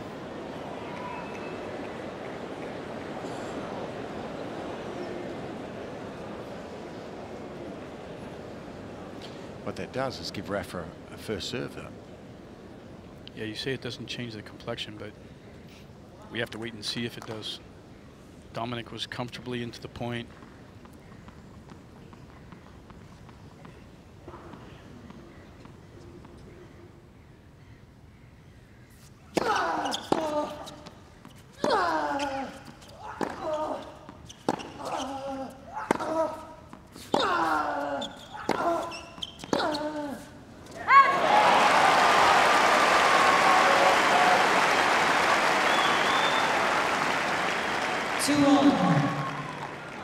The lethal loveliness of this forehand. Just too much, really, for Nadal to handle. Contributing to the error. You got to give Thiem a lot of credit right now. After dropping serve, serving for the match, struggling on those first 2 points on his serve of the breaker.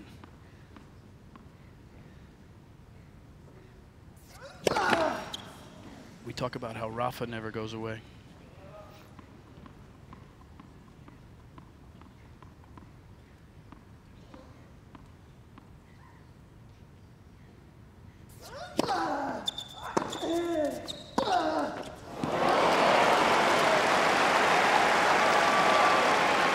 It's just a shock, isn't it, when you see Nadal miss a forehand like that? Thiem.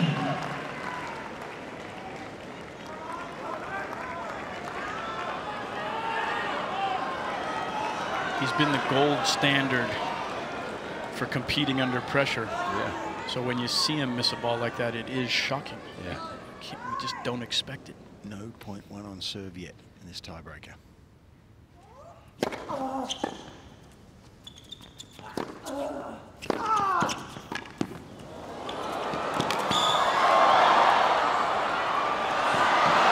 Well, that was a seriously good volley, because he was committed to come forward. He missed his step slightly and had the presence of mind there to adjust his volley, take the pace off it, hit it short. Impressive for me.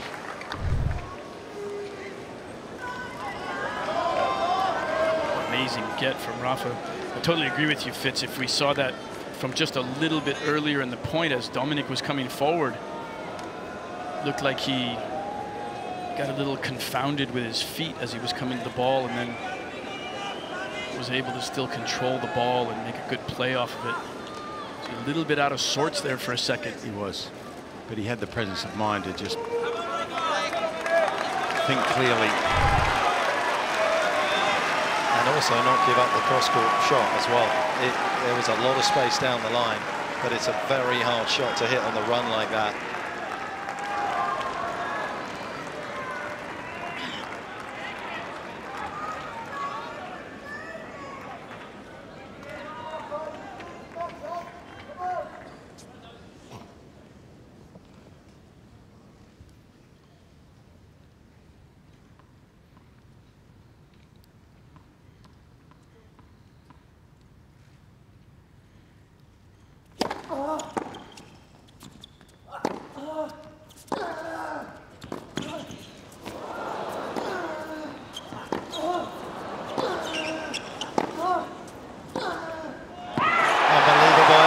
Dominic Thiem, he was down on the ground.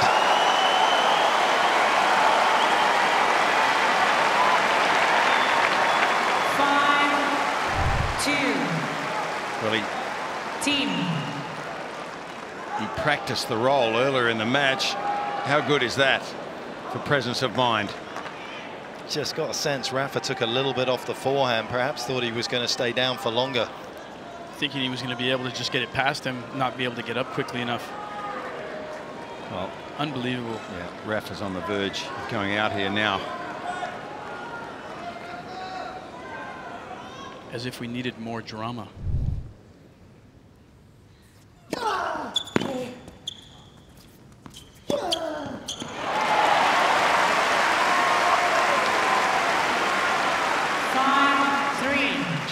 He's used that wide serve well, hasn't he? He has. You just get the sense, I do, that Dominic needs this point. Having to serve it out with 2 points, it's going to be really difficult.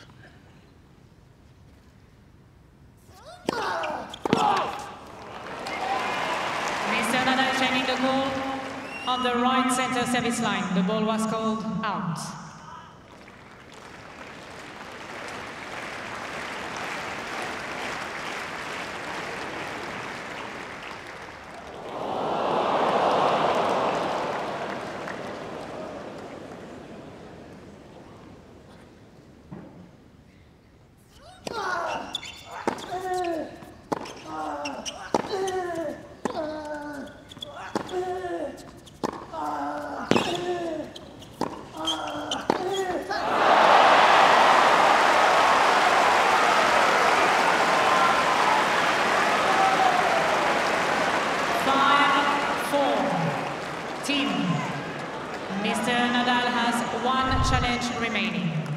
I'm tight. I know the feeling.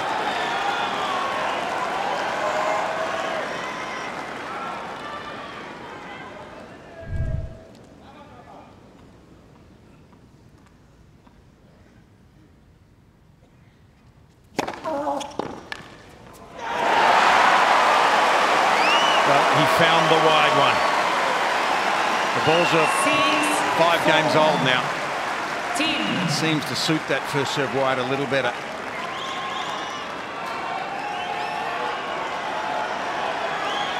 What a journey. What an adventure. What entertainment. Does he go to the middle? He has to. He's been going to the middle a lot. Thank you. It's been his go-to for this entire set. Are we at this match's final destination?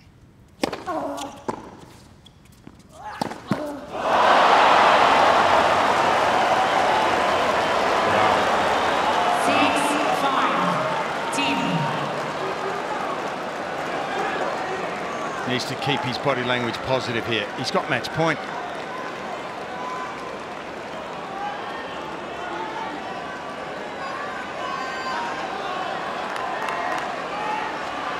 And Rafa probably goes wide again too. Deep backhand cross court. Off the return. Second match point. Mr.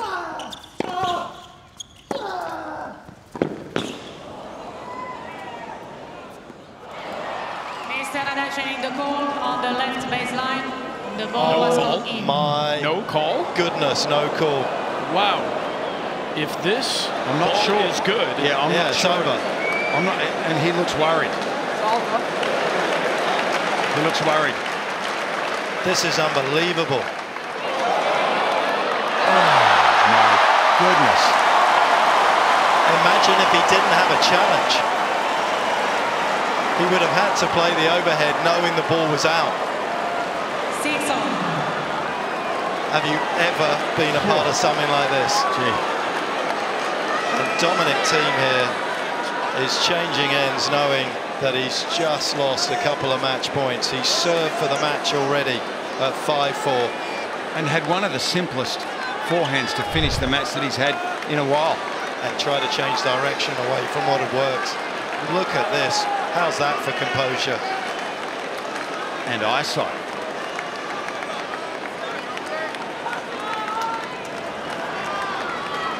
Yeah, the last match point for Thiem, that forehand should have gone inside out.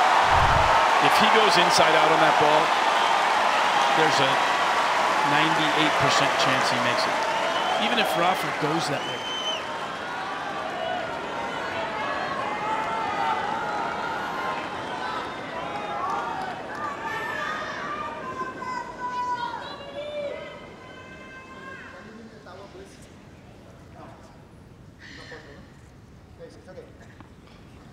Oh my goodness. Umpire saying he can't get the towel.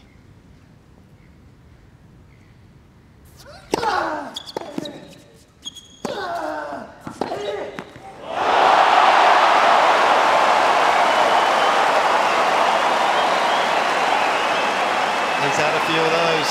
He had a net cord on the set point in the second set. And Nadal doing everything right here. And Thiem just beats him flat out for pace. Touches the tape as it goes over. It was that close. The second match point on his own serve. Wide again, Fitz.